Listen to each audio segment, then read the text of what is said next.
across the UK, online and on DAB. We are Talk. Talk Radio. Give it some lip. Talk Radio. It's new and newish callers this evening. A kind of vague, loose term, which I think you'll understand. 0344 499 1000 is the telephone number. We call you that back. With that in mind, this is Talk Radio. Late night, Iain Lee on Talk Radio. We have ways of making you talk. The Shining, The Shining. Everybody's got the shining. You're shining, I'm shining. Everybody's got the shining. In the Overlook Hotel, he went to write a book but ended up going to hell. His wife Wendy tried to calm him down, but for her trouble nearly got an axe in her crown. Their son Danny had a special gift, but how's it gonna help with all the blood in the lift? Can't the little kid just play on his trike without dead twin sisters giving him a fright? Yeah. Ooh, the shining, the shining. Everybody's got the shining. You're shining, I'm shining.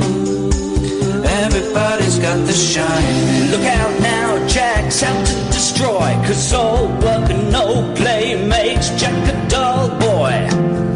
Jack thought he was in sexy lady heaven. Now he's snogging a crone in room 237. Here comes Halloran to save the day, but Jack chops him in two after he came all that way. Danny gets a note from his invisible chum. It says, red rum, red rum, red rum, red rum, red rum. The shining, the shining. Everybody's got the shining. On video, DVD, or they've watched it on the TV. I found that the other day. That's brilliant. Loads of you will have heard that before. But that's Joe from Adam and Joe singing the closing theme to The Shining. It works better with the video. I've just tweeted the video. Hang on a second. It's new callers only, Caddick. Sorry! That's okay. You weren't to know, apart from the fact we've been mentioning it all week. So I've just tweeted the link to that, so you can watch it if you want. Yes, that's right. I just cut Caddick off, dear listener. It's Friday evening. It's 4 minutes past 10. My name is Iain Lee. This is Talk Radio, and we're doing one of those things that we do from time to time, where I invite new and newish callers to phone in to the show. So if you're a regular, you can have a little rest this evening. And if you've only called once or twice, or you've never called before, well, then tonight is the perfect opportunity for you to call in a stress-free, hang on a minute. Lee? Yeah? How many times have you called in? Well, overall, probably about 5. Does that count as a new caller? Am I straight to air? Does it count as a newish caller? Not really. Thanks for calling, Lee. Bye-bye. Bye.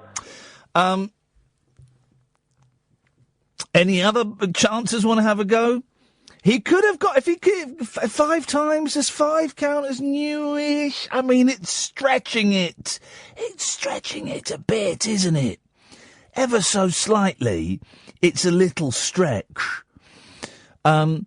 So the way it works is, you phone up 0344 499 1000. You'll speak to Kath or Ed. They'll take your number and they will call you back. Probably pretty sharpish. And if I see anybody on the switchboard who I think is swinging the lead a little bit, short shrift, dear listener, short shrift. I think maybe I've been being a little bit too soft with you guys recently. We had one unhappy caller yesterday phone up to say he was unhappy with the treatment he received after I call shamed him. I crap shamed him. Because he did an awful phone call. And it was embarrassing. And I was thinking about that a lot today, actually. I'm wondering if I'd been too mean to him. Because he did a call that was awful, where he asked me if I'd ever worked for Mike Allen, who was a radio presenter. And it went downhill from there. And afterwards I said, oh, that was a terrible call. And then the next day he phoned up to say, why did you shame me after that call? Because I suffer from anxiety and that made me feel bad. Both times he was steaming drunk. And I was thinking about that today, actually. I was in London. I was in central London, of all places. And I'd parked my car. There's a brilliant car park near Edgware Road where I parked my car, and then I because it's just outside the congestion charge. And it's quite cheap for about 4 hours. It's 13 quid. Now, by London prices, that is nothing. And I had to go into it wasn't quite Soho, just off Oxford Street, to do a voiceover for a brand new series of Laugh Out Loud. And today, it was a funny one, actually. It was a very funny one. It was a Christmas special. There's a brilliant clip in it. Oh, there's a brilliant clip. It really made me laugh out loud. I cackled with laughter, and we had to do it several times because I couldn't stop laughing. It's this. It was a Christmas tree in the background, so there's a Christmas connection, and it's a dad, right, and his daughter, who's got to be about 10, right, and so the daughter sort of stood to the left, and the mum is filming it, and she says, "Right, well, we're going to play trust games."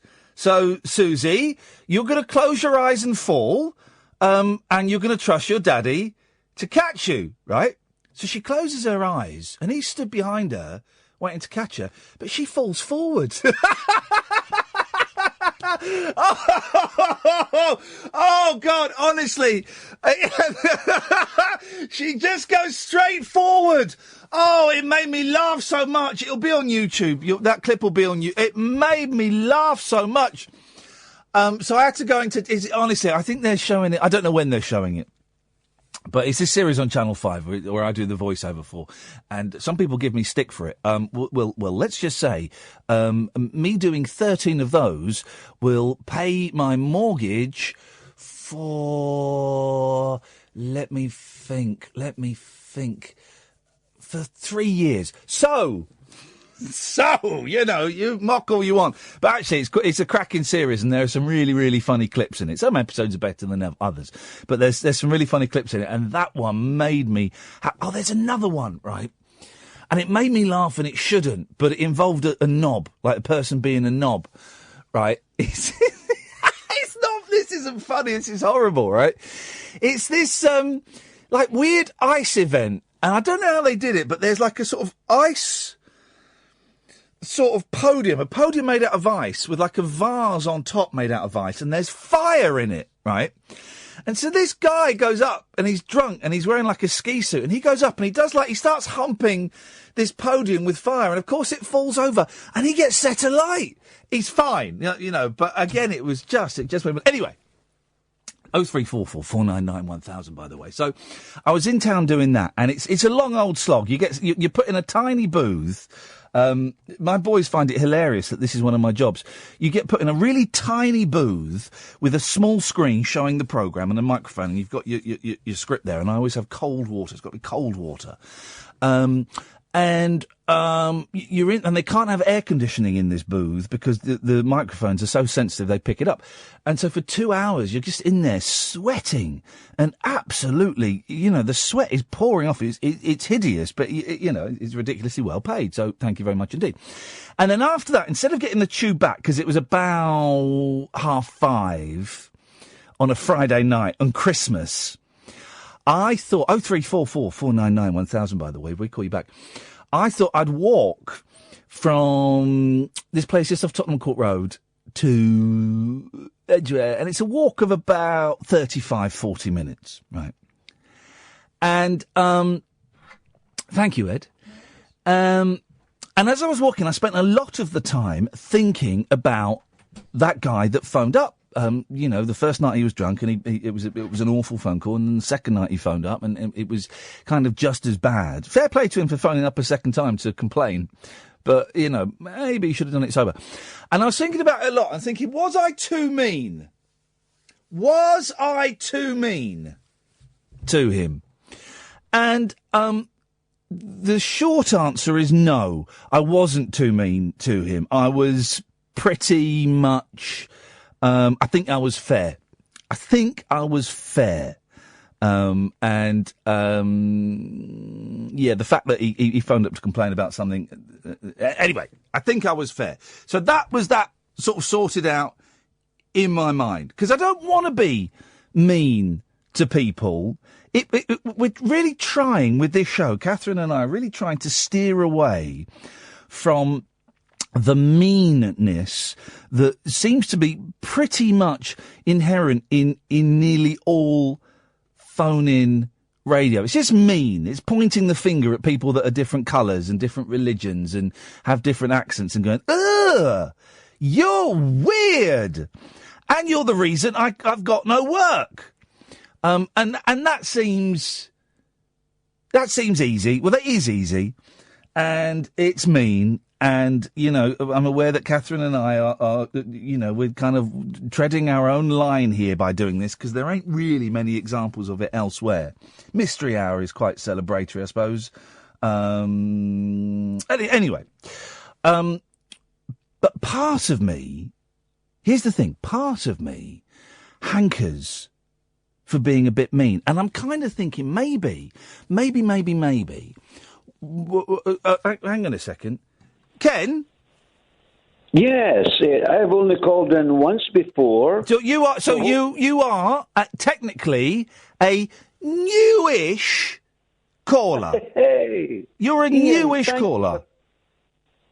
Thank you for taking my call. I get straight through. Thank you very much, Ian. Are you going to engage in a conversation, or are you going to talk to me? I want to talk to you, Ian. Right. Because I want to engage in a conversation, Ken. Right, I'd love to do that, Ian. Right, but then why have you ignored every single point I've thrown at you since you called in? I haven't ignored it. You've not heard it. Caller. You've not heard it, Ken. You've not heard any of the... I've thrown a couple of opening gambits at you. Not particularly strong ones, I'll give you that. But I have thrown a couple of opening gambits at you, and you've not listened. You've just gone straight in with what you want to talk about. And I'm afraid it doesn't work like that here. How does it work then? Well, it works, Ken, that... we have a conversation. We have a chat. Right. Yeah. So one of us will say something, the other person responds, then brings something else into the conversation, and it kind of develops like that. There's no talking down to. Correct. Right. I agree with that. Okay. It's just that you tend to talk down to. No, when I first spoke to you, Ian, I thought I was speaking to the telephone receptionist. I didn't know it was you. We don't have telephone receptionists here. Well, I didn't know that. Here's the thing. When you phone up a radio show, generally it's the producer that you speak to, or if it's not the producer, it's probably a technical operator. So it's not a receptionist, it's not a researcher, it's not the girl on the phone, it's someone who's quite intelligent and quite creative. Right. Well, I can accept that. I understand what you're saying. Excellent. And that's not aimed just at you, that's aimed at everybody that phones in radio shows. Right. Yeah. Well, what troubles me is, and I'd like to discuss it with you. Please do. Is today there's a great threat of Islamic terrorism in the UK. God. Yes, Ken. Yes, Ken. Did you not hear? Were you listening to the opening of the show, Ken? No. Let me. Yes, I've listened to you. Okay. What was I? Do you allow free speech? Allow free speech? No, Ken. There's no such thing as free speech. Certainly not on broadcasting. I can explain that point to you if you'd like, but I suspect you won't hear it. Why is there no free speech? Well, because there are two really basic things that prevent free speech, particularly on broadcasting. One is we are bound by the laws of the land, so you can't say anything libelous. So that instantly is a barrier to free speech. You can't say anything libelous. And say you, I'm talking to callers and to presenters. And secondly, we have to follow the rules of Ofcom, which is the regulatory body, which dictate that we cannot use foul or obscene language. So there isn't free speech in broadcasting, Ken. Those are two factors that prevent free speech. There are other factors, including I decide what happens on my show. Now, you phoned up George Galloway to speak about Islamic terrorism, and I was just doing a really lovely introduction to the show, which you weren't listening to, because you don't listen to the shows you phone up. You just phone up and expect to be able to say anything you want. And I was doing a really lovely introduction to the show where I was saying we're not like a lot of the other phone-in radio shows in that we are not mean. We don't point at other people that are different colours and go, ugh! And we don't point at people that worship different gods and go, ugh! We don't do that on this show, Ken. So if you've just come on to continue the conversation you had with Galloway, the excellent George Galloway, about Islamic terrorism, then I'm afraid, Ken, you've come to the wrong place. Well, that's okay, and thank you for talking to me. Thanks very much for calling, Ken. Bye-bye. Bye.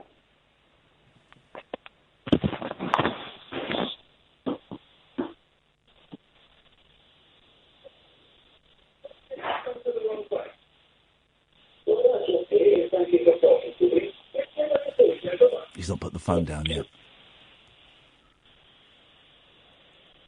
Always my favourite part of calls like this, when they don't put the phone down. Sorry, thank you. Bye-bye. Bye-bye, Ken. There we go. Actually, no, my favourite part is when they do put the phone down. Hang on, is Stuart... for goodness sakes. Stuart? Yes. Are you a new or newish caller? It's at Stewpot, and I'm in the bath. Right. Are you a new or newish caller? I phoned you just the once, Ian. When was that? Oh, in the very beginning. It's me, creator of bad book covers. Oh, in that case, yes. In that, yes, bad book covers. Yes. What you got for us, Stu? Oh, I just thought I'd be the first person to call in who's actually in the bath. That is disgusting. I'm going to cut you off, you pervert. 0344 499 1000. Darren, stay there. Let's get Ben back. And onwards and upwards, dear listener. Across the UK, online and on DAB. Late night, Iain Lee on Talk Radio. We have ways of making you talk. New and newish callers this evening. Evening, Ben. Hip, hip, hip. Hip, hip, hip, Ben. How are you, sir? I'm all right, and I realised that I didn't reply to your email. So, that's all right, mate. No. I literally just replied to your email during those... that ad break went on for a little bit longer than normal because I was replying to your email. Well, I actually felt my phone vibrate on my head while I was waiting. Well, that's it, you see. That was it. That was me sending you important information. Well, I look forward to that greatly. Anyway, do I count as a newish caller? Yeah, you're newish. I think you've only called 3 times, 2 times. This is my third time. New. That is newish. When we start getting into the 4s and 5s, that's when it becomes a little bit grey. Okay. Well, first things, mean people suck. Yes. We're all agreed there. They do. And as an opening gambit, I want to talk about Islamic terrorism in the UK. I mean, flipping heck, man. Okay, it's 20 past 10 on a Friday night and the run-up to Christmas. Can't we have a bit... There are so many other outlets where you can go and complain about Islamic terrorists and Muslims and all Muslims being suicide bombers and they're going to kill our children. There's loads of places you can go and complain about that and have a pop about that. But that's not what this is. Well, I'm sure you'll be very glad to hear that that's not my intention. Okay. I've got something slightly less controversial to talk about. Oh, go on then. So, very recently this happened to me. Yeah. Made a discovery. Uh-oh. But, so, let me rewind 2 years. Rewind. Wow, you can actually do that noise. Oh, that wasn't very good, but I'm going to try better. So 2 years ago, I come up to the pedestrian crossing. Yes. And I press the button. Yeah. Waiting to cross. Yeah. And for some reason, I'm kind of... I know where you. I know exactly where you're going with this. Continue. Yeah, Continue. I wondered if you already knew about this, but I'm hoping there's someone out there who doesn't know about it. Go on, continue. This is great. So I leaned on the pedestrian crossing box where the button is. Yeah, yeah. And I found a weird knob. Yeah, underneath. On the bottom of the crossing. The little cone. There's a small black cone, and you can turn it. Yeah, you can spin it. It's great fun. So, yeah. For the last 2 years, every now and again, I come to a crossing and I press that button and I'd idly twiddle with this knob. Absolutely no idea what it was for, what it did, any of that kind of stuff. Yeah. So a few days ago, my usual thing, I pressed the button, twiddle with the knob at the crossing, and then the green man went green. And then what happened? The cone started spinning. Exactly. And it was one of the greatest moments of realisation of my entire life. So do you now know what that black ribbled cone is for? I had the wonderful realisation because I realised the green man wasn't going beep, beep, beep, beep. Yeah. And then I went, it's for blind people. Well, it's for blind people, but I think it's primarily for blind and deaf people, because I think because I discovered this a while ago, right? And I remember going on the radio going, I've just found this amazing thing, I don't know what it is, and someone got in touch, and I love pointing it out to people because it's just this wonderful secret thing. It's delicious. But I think it's for blind and deaf people. Fair enough. And because it's at some stops when the beeping does go, you still get the little cone underneath the thing. Oh, I haven't tested. I haven't done a survey of pedestrian crossing. And the beautiful thing is, now you've seen it, you'll see them everywhere. I know. And what I loved about it was I felt like I'd entered a secret world that I just didn't know about. Yeah. Oh, yes, you have. And I was hoping that I would hopefully tomorrow a few What? Listeners. Yes. Might go out and they'll go and discover these little cones and go, ooh. Doesn't it make you think, though, how hard must it be? I don't mean this in a patronising tone, and if it patronises, I apologise, but how flipping hard it must be to cross the road if you're deaf and you're blind. Crossing the road we take for granted. It's a piece of cake, we do it. Sometimes we take chances and sometimes we run and blah, blah, blah. If you're deaf and blind, imagine doing that. Well, all I can say is every now and again when I come into work, there is a blind guy and I see him there, a lovely, lovely man. Yeah. And I see him and I go, do you want a hand across the road? Yeah. And he says, yes, please. Yeah. And I just give him a hand and we have a little chat and it's all cool. I can't imagine the bravery involved in doing it. I can't believe it. When I used to live in North London... the bravery I need just to phone you up. Yeah, I know, it's nuts, isn't it? When I used to live in North London, in Muswell Hill, I lived in a lovely flat, and I would see this woman who must have been in her late 60s, early 70s, who was completely blind, with the white cane. And I would see her walking from one end of this road, Colney Hatch Lane, this long road. She'd walk from one end up to the other, go into Muswell Hill and go into the shop. And I'd see her all the time. And I was just blown away. I just found her absolutely fascinating. The confidence, and every day.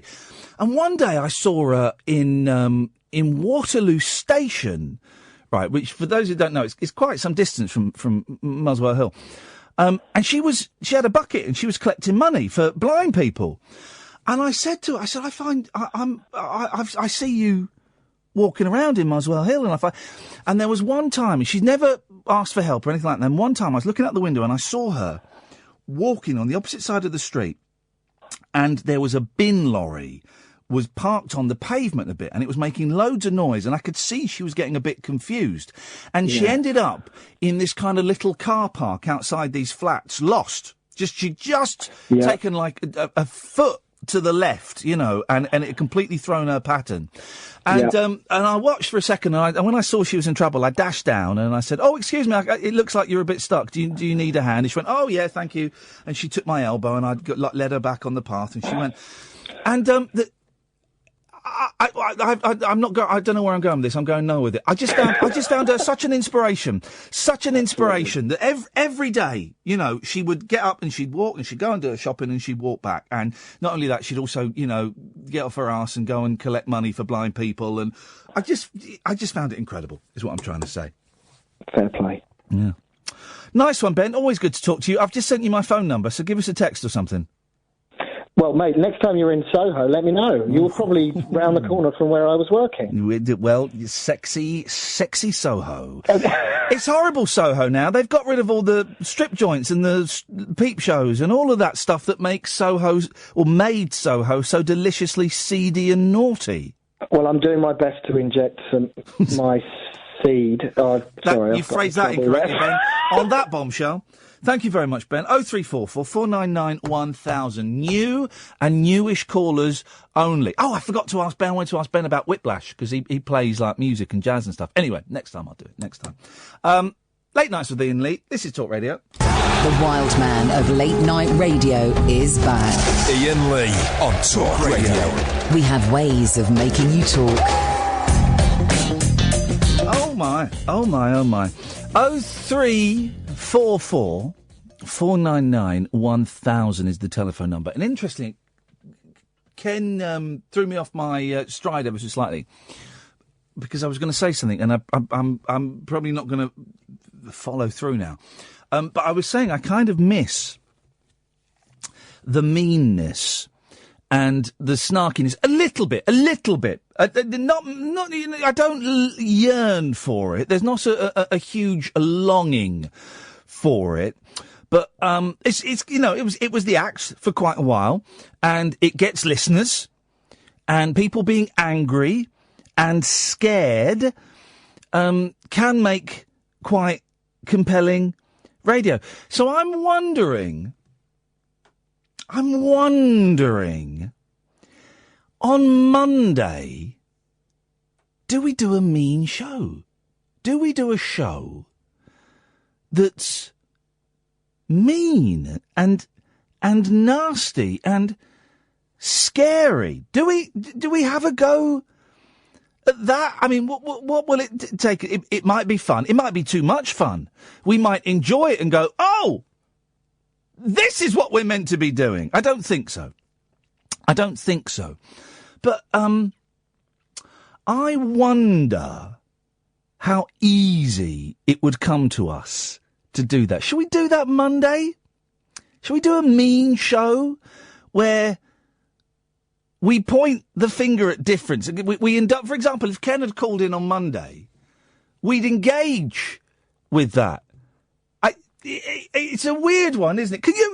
Can you call in with your thoughts on that? Because I'm kind of tempted, but I wonder if it's like, you know, just taking a little bit of heroin or something. It's like, well, it seems like a good idea at the time, and then 6 years later, I don't know. Let me think about it over the weekend, and maybe Monday's show will be mean. I think we can take it. Maybe we'll do that. 0344 499 1000 is the telephone number. New and newish callers, please, until midnight, and then we'll do straight to air, and then anyone can call. Darren. Hello. Hello, Darren. What you got for us, boss? Oh, sorry, I couldn't hear anything at all, so I didn't know whether I'd been cut off or not. Oh. Are you okay? Sorry. No, that's all right. I wonder if that's hang on a minute. Let me go. This is going to Steve. Steve. Hello. Steve, could you hear anything I said for the last 5 minutes? Yeah, but you sounded like a Dalek. Oh, flipping heck. Oh, well, hang on a minute, right? Not cool. That is not cool, Steve. Right, Steve, stay there. I'm going to bring... This is going to be complicated. Stephen? Yep, that's it. I can hear you now. Right, yep. Right, but you couldn't hear me then? It went a bit funny then, yeah. But, previously, it was silent, just dead air. Oh, Yeah. I wonder what that is. What I'm gonna do is I'm gonna take Ed out and have him killed. Stephen, stay there, because I'm going to bring Steve back. Now, Steve, could you hear what I was just saying to Stephen?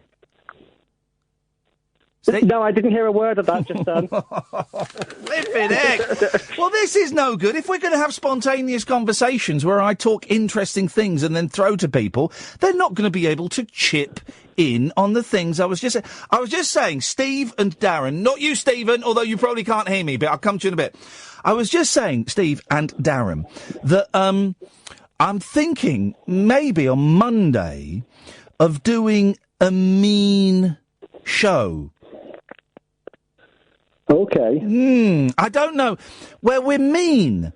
And where, I don't know if you heard Ken calling in earlier on, the Scottish gentleman, who wanted to talk about the rise of Islamic terrorism in the UK and how we're all going to die. If he'd called it on Monday show, as I'm seeing it, I would have indulged his call, and to a certain degree, I would have agreed with him as well.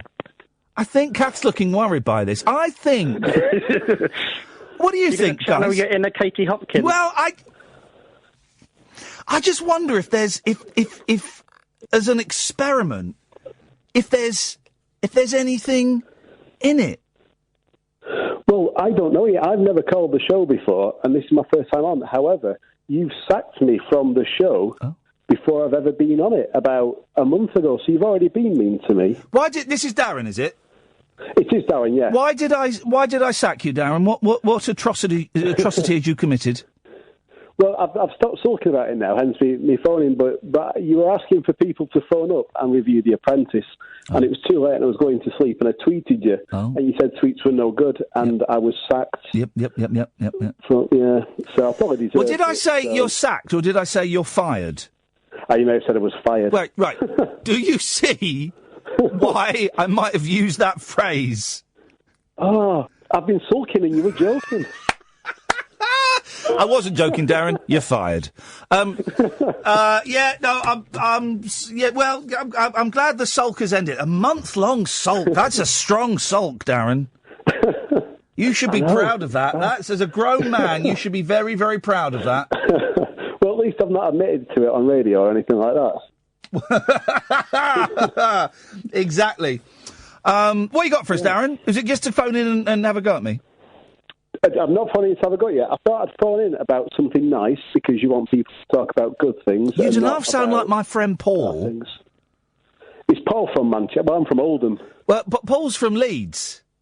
Oh, not that far away. Yeah, you do not sound like him. This is why normally I would dive in and guess your age, but because you sound like Paul, who is an older gentleman, it's throwing me off slightly. Well, I've got man flu, so I don't sound like I normally sound. 38. Do you know what? I'll take that. I'm 38. Well, how old are you? I'm 38. Are you 38? Yeah. Spot on! Every time Kath shakes her head and goes, I don't know how I do it. It's a gift. I've allowed myself a 2-year window either side. There we go. Fantastic. All right then, cold flu head man. What did you want to say? I can't remember. Well, I just started phoning because I saw on Twitter before about a pub down in London called the Alexandra that is in Wimbledon, and on Christmas Day, if people are on their own, they're letting people go for a free Christmas dinner and a free pint. So I thought, that's quite nice. Hey, that's not bad, is it? Yeah, so I just thought I'd phone you and tell you about that. But where is the Alexandra? Where is that? It's in Wimbledon. Right. SW19 is all I can Well, here's tell the thing. Here's what I'd do, right, is I would take my family to this, but I'd stagger us walking in. So, I'd send my wife in first, right? Then I'd wait 10 minutes. Then I'd go in. And then 10 minutes later, my boys would come in. That would be a bit weird. I don't know how I wouldn't even bring the boys. But I'd just take, my mum and everyone and go and have a free Christmas dinner. The only proviso is you can't talk to each other as though you know each other. Bonus! Absolute bonus! It could be the perfect Christmas day. It could be. Oh, that is a nice thing. Are you feeling Christmassy, Darren? I'm not feeling Christmassy at all. So you probably may not connect it, but I tweeted you a couple of weeks ago because of you talking about mental health. Yeah. I wrote a blog for the Huffington Post about me suffering from depression. Remind me, because I read a few blogs. Remind me what yours said.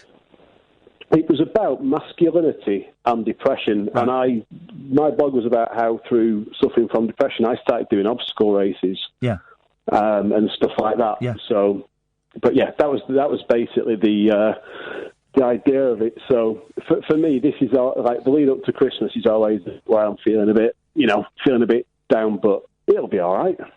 And have you got people around you at Christmas? Usually I do, but this year it's my turn not to have my kids. And I've had Christmas dinner with my mate for the past probably about 6 years. And this year he's got a new girlfriend, so he's off with their folks. So it'll be a bit weird. I'll not have so what I've done is, so I could sit at home on my own and feel down about it. Yeah. But in the morning I've got my kids, and then I'm going to FC United, which is a football team up here. Yeah. They're having homeless people in for the afternoon, so I've volunteered to go and help do that. So you're seeing the kids in the morning? Yeah, I've got the kids until about 11. Oh, okay, okay. That must be hard though. Handing the kids over on Christmas Day. It's Christmas Day. Yeah, well. Yeah, so it's sort of, past couple of Christmas days, I've had them all day. Yeah. So it will be weird not to have them all day. So I don't envy that. So it'll be strange. So, so like I said, I just thought I'll keep myself busy, and then I'm not just going to be sat in the house eating a single mince pie. I've written down this evening, right, to talk, no Christmas vibe. I've got no Christmas vibe at all. It's just not. I went into the toy shop near us to kind of look for toys and presents and stuff, and I bought a pack of Marvel Avengers Top Trumps because the boys are really into their superheroes, and I bought a box that said 50 practical jokes, including spilt coffee and cracked windscreens. And my youngest loves doing practical jokes on people, and I bought that. And then I just walking around, I was going, I didn't feel it. That's all I bought, and I left. I'm not feeling the vibe, Darren. And I've made no plans of. I mean, I'm assuming we'll do what we do every year, and my mum will come over, and I've not. My sister's been on at me, not on at me. That makes it sound, but saying, is Mum getting her kids any presents? And blah, blah, blah, blah, and I finally just wrote an email and said, yeah, do this, this, and this. But just because I'm not feeling it. I'm not feeling it. Yeah, well, but the thing is we've both got to start getting into the mood because it's 2 weeks away, isn't it? Yeah, 2 weeks. Oh, flipping it! It's 2 weeks, isn't it?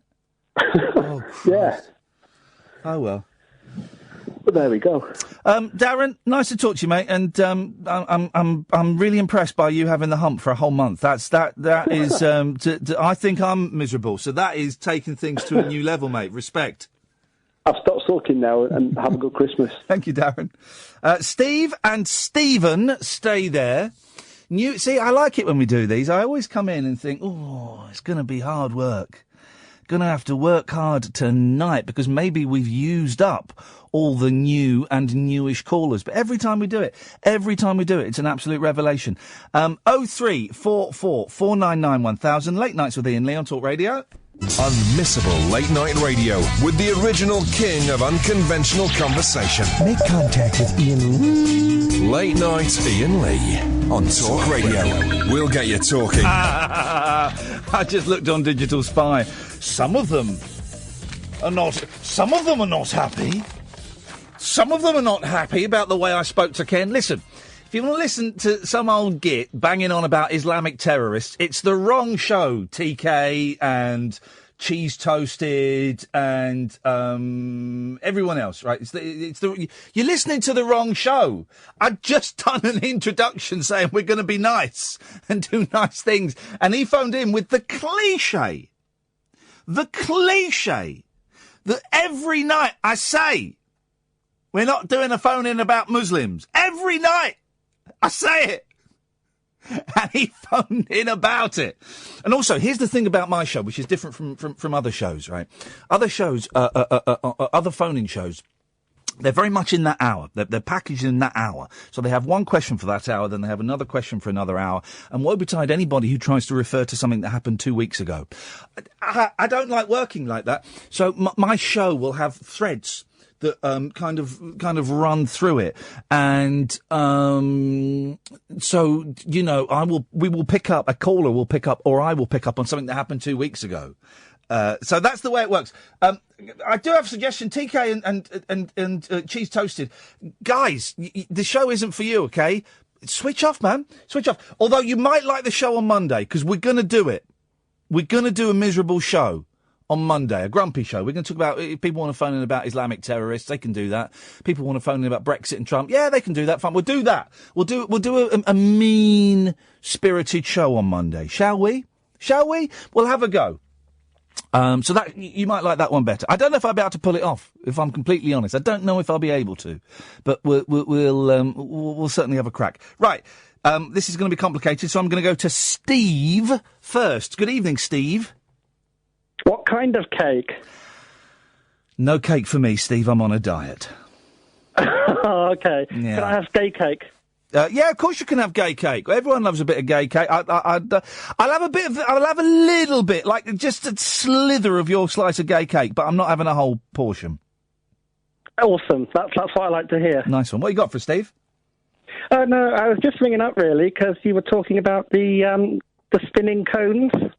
Yes, the spinning cones underneath the push the button thing. Why can't I speak all of a sudden?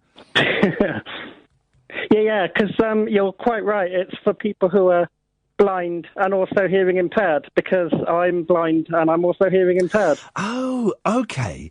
And is it... Can I ask some questions that might sound stupid and patronising, and you can tell me to jog on, right? No, I doubt I will. You go for it. Right. Things like that are hidden to the rest of the world. Like Ben, who called in, only found it purely by accident a couple of years ago, and I found out about them about 10 years ago, right? Is there...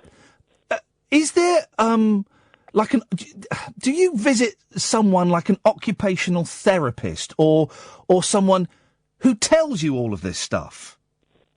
Yeah, they're called, rather disturbingly, I find, they're called rehabilitation officers. Hey, flipping heck, Steve. Like you're some kind of criminal, like you're some kind of deviant. You're a drug-addled ex-offender, a rehabilitation officer. Blimey, okay. Well, I am, but enough about that. You know.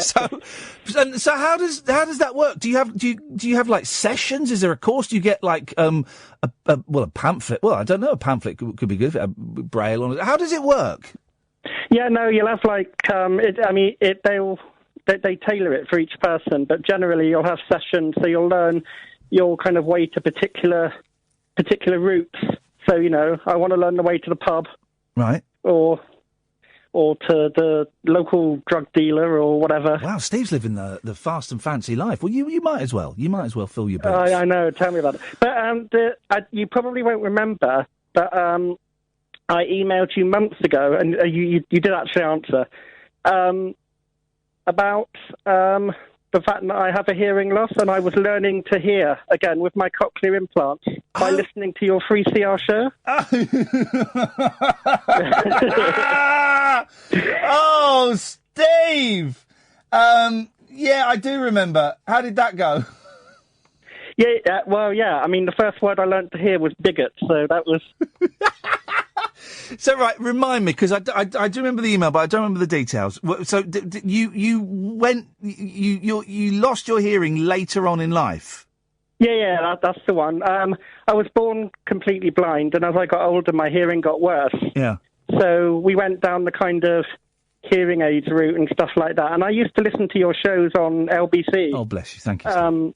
Before they globalised it. Yeah.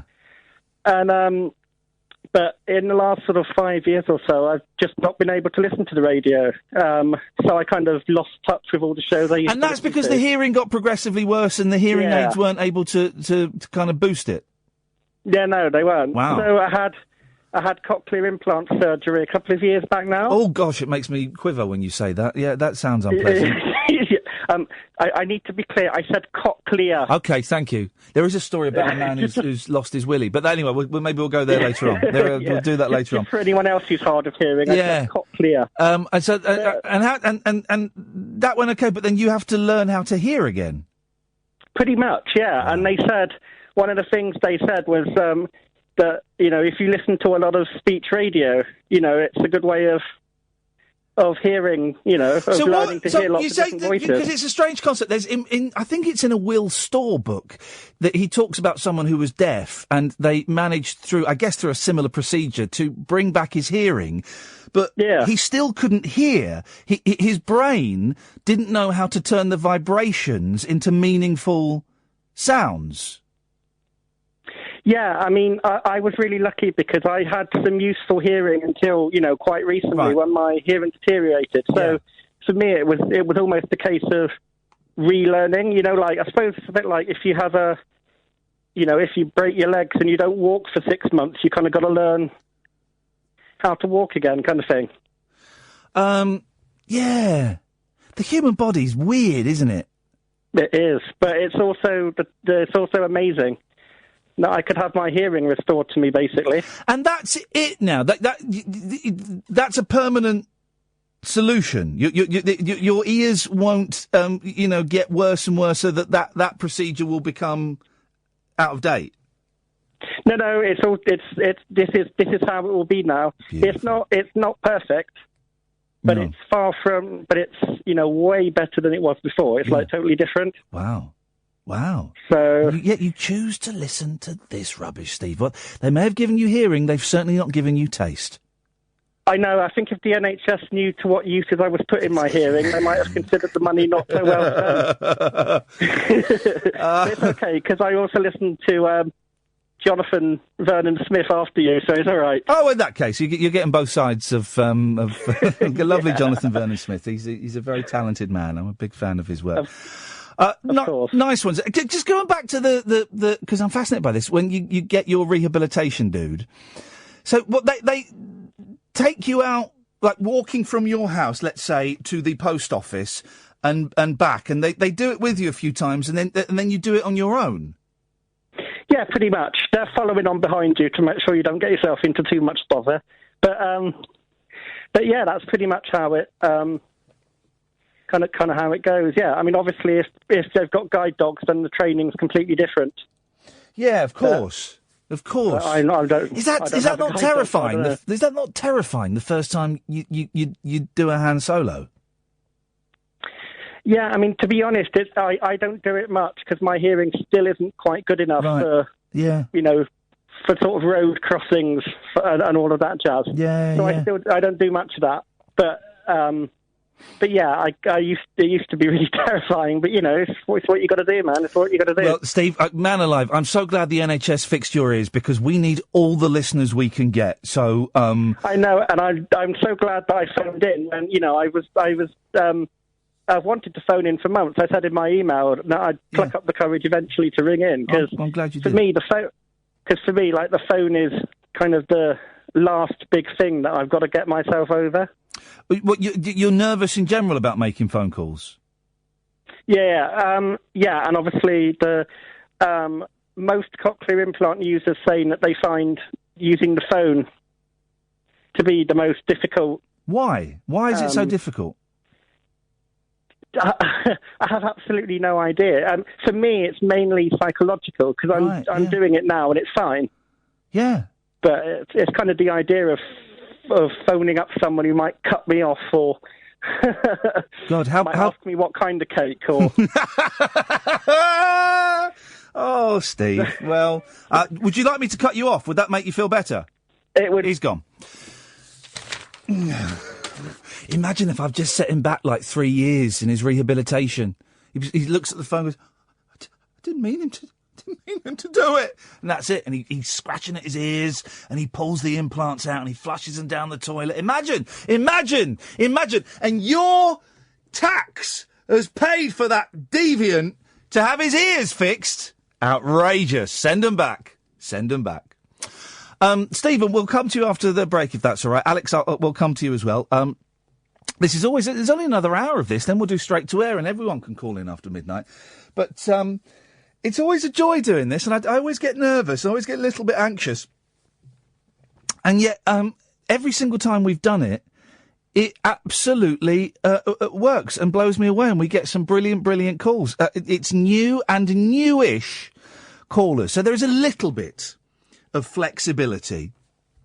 If you want to call in. If you've called in a couple of times before, yeah, you can give us a call. 0344 499 1000. We've covered so much already.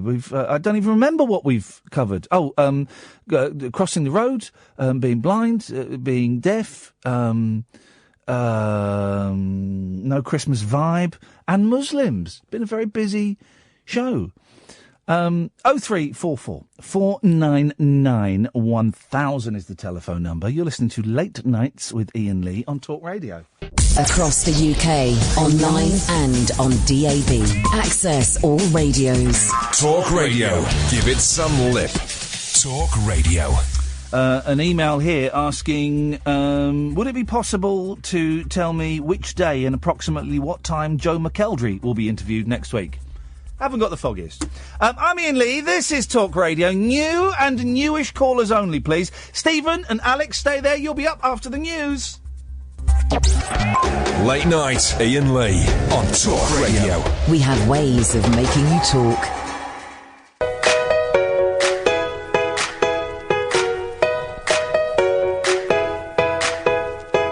Last night you talked about leaving.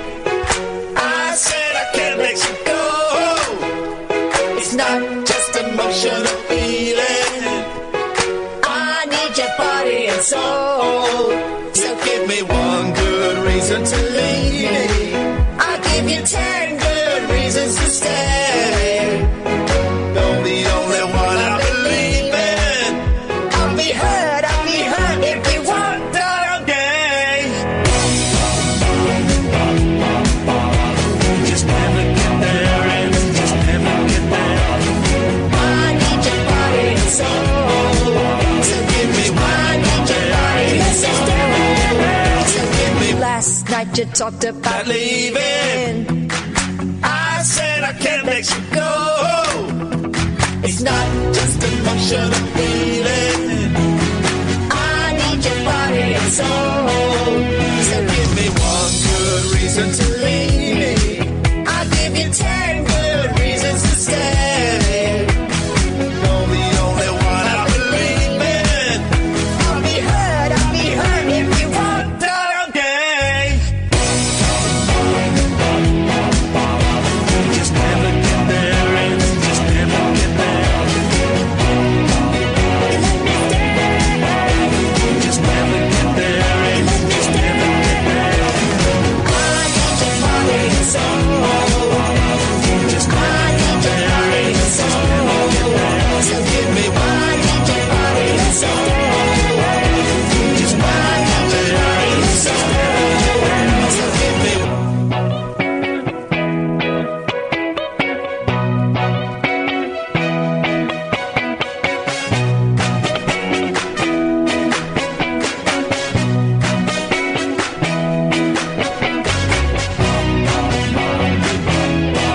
one.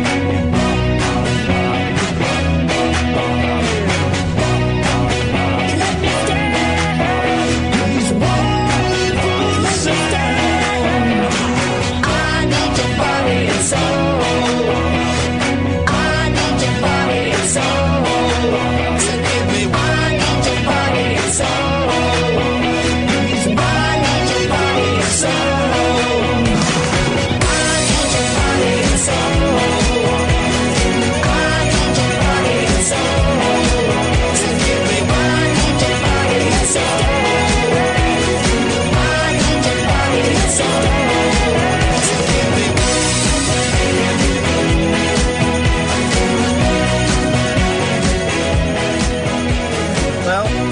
Well, that's Dan has worked his magic. By the way, thank you, Dan. If you want to purchase the songs I recorded with Nigel, they're going to be taken down from iTunes within the next day or two because he is a fruitcake. And it's just too darn stressful. I've got to send him. Must remember to try and find my checkbook this week and send him a cheque, and then hopefully get him off my back. Because if you'd seen some of the private messages I'd received from him on Facebook, you'd understand why I wish to sever all ties.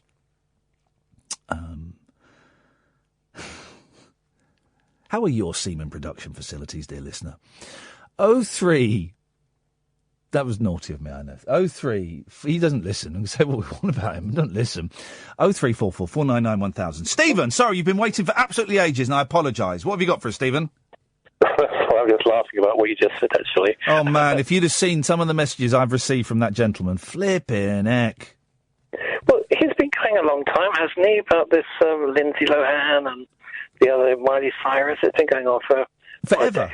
Forever. I mean, someone tweeted me and Mike Graham from the Two Mikes and said, tweeted Mike Graham and said, Mike, does Nigel from Maidstone still call you? And Nigel replied saying, no, he hasn't called me for years, but he calls Iain Lee now.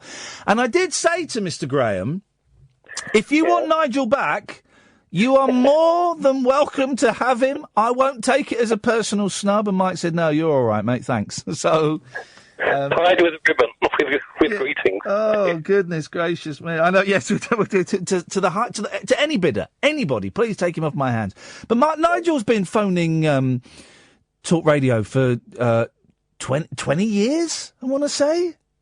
Well, was it always about the same young women in the States? It's always Lindsay Lohan. Well, it's changed over the decades, but for a while, wasn't he... some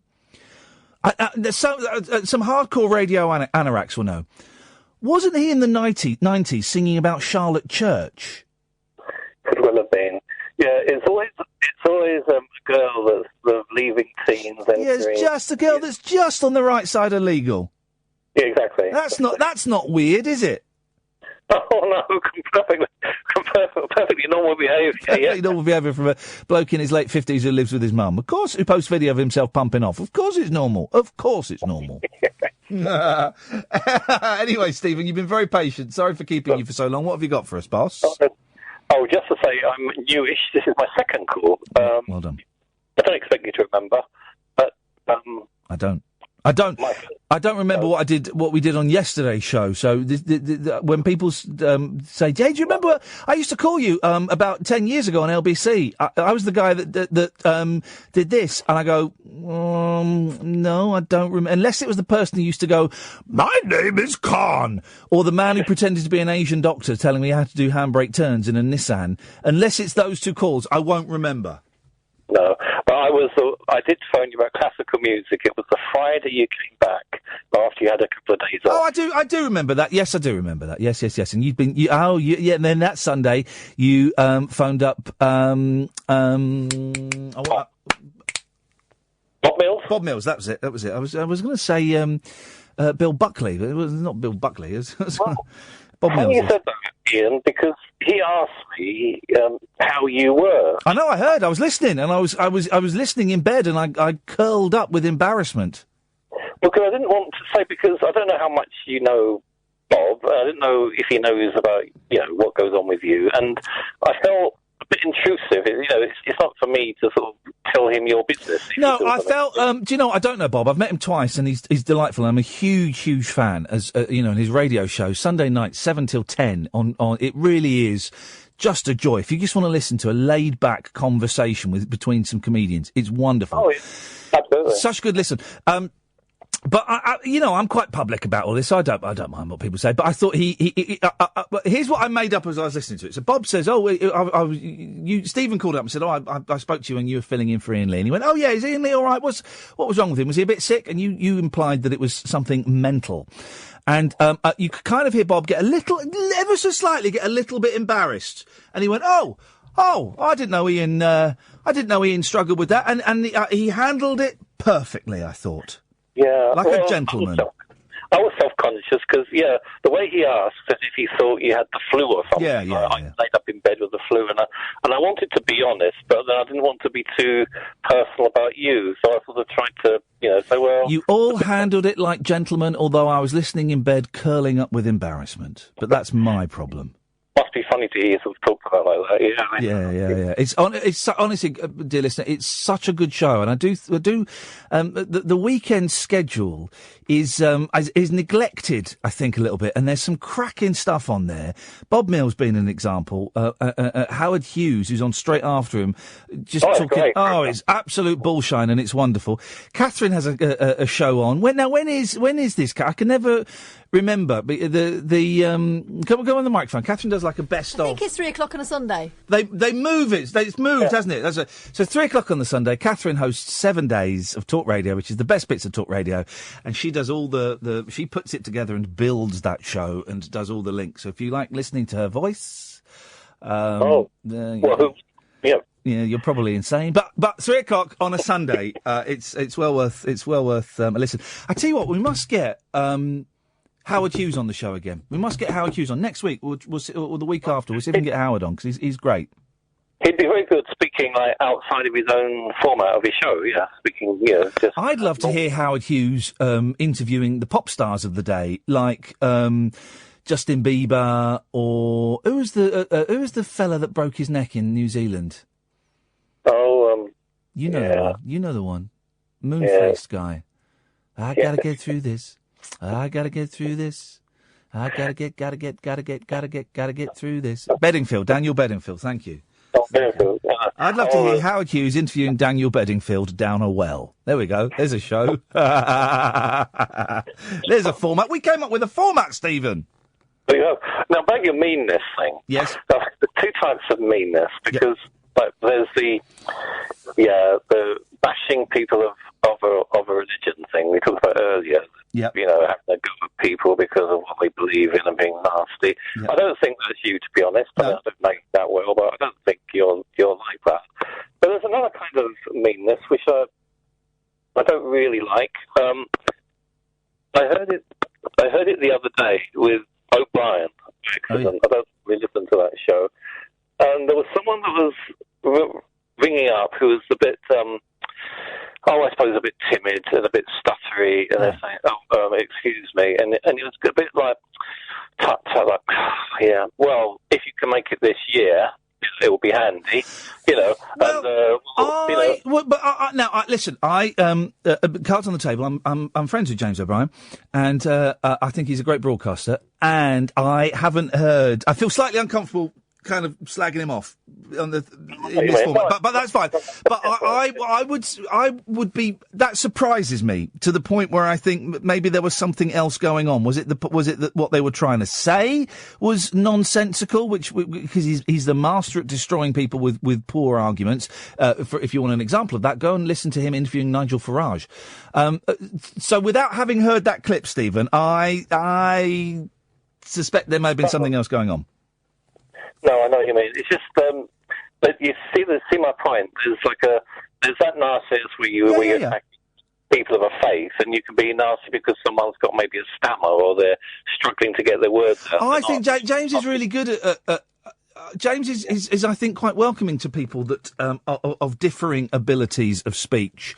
So I suspect maybe they were talking. I without hearing it, I don't know. But the show we're going to do, Stephen, it's going to be proper. Thank you for calling. It's going to be proper mean. And I don't quite know how I'm going to do it, but we can. If you want to phone in and talk about Islamic terrorists and how they're, I'll have to be. Well, no, I don't have to be balanced. It's not the BBC. Look at Katie Hopkins and Julia Hartley-Brooke. I don't need to be balanced. Oh, we could really go for it, couldn't we? We could really go for it. Couldn't we? Dare we? I think we dare. This is Talk Radio. Late night conversation worth losing sleep over. Iain Lee. On air and off the leash. On Talk Radio. We have ways of making you talk. Dear listener, there is only another 40 minutes or so of new and newish callers, okay? Then we're going to do, after midnight, it's straight to air. And anyone can call in. Everyone's welcome to call in. And I thought, we'll only do it for 2 hours because maybe we've used up all the new and newish callers. Well, it turns out we haven't. But I say that, the next call we've got, Alex, is the last one we have lined up on the switchboard. So, if you're kind of thinking, oh, well, I want to, but I don't know what to say, you don't have to, honestly, just phone up. Just phone up. Get your voice on the radio. Do people still, when you phone up, do people still, do you tape yourself on the radio? Because when I used to phone up radio stations in the 90s, I'd tape myself. And I'd have compilations of, not particularly long compilations, I didn't do it a lot, I did it a bit. I'd have tape recordings and I'd play them to people, I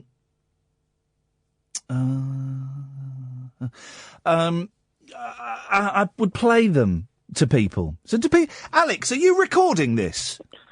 I'm definitely not recording this. Okay. Well, I suppose there's with Listen Again and Listen Online and the podcast and stuff like that there are other ways of listening to oneself back again. Alex, you've called in. Have we ever spoken before?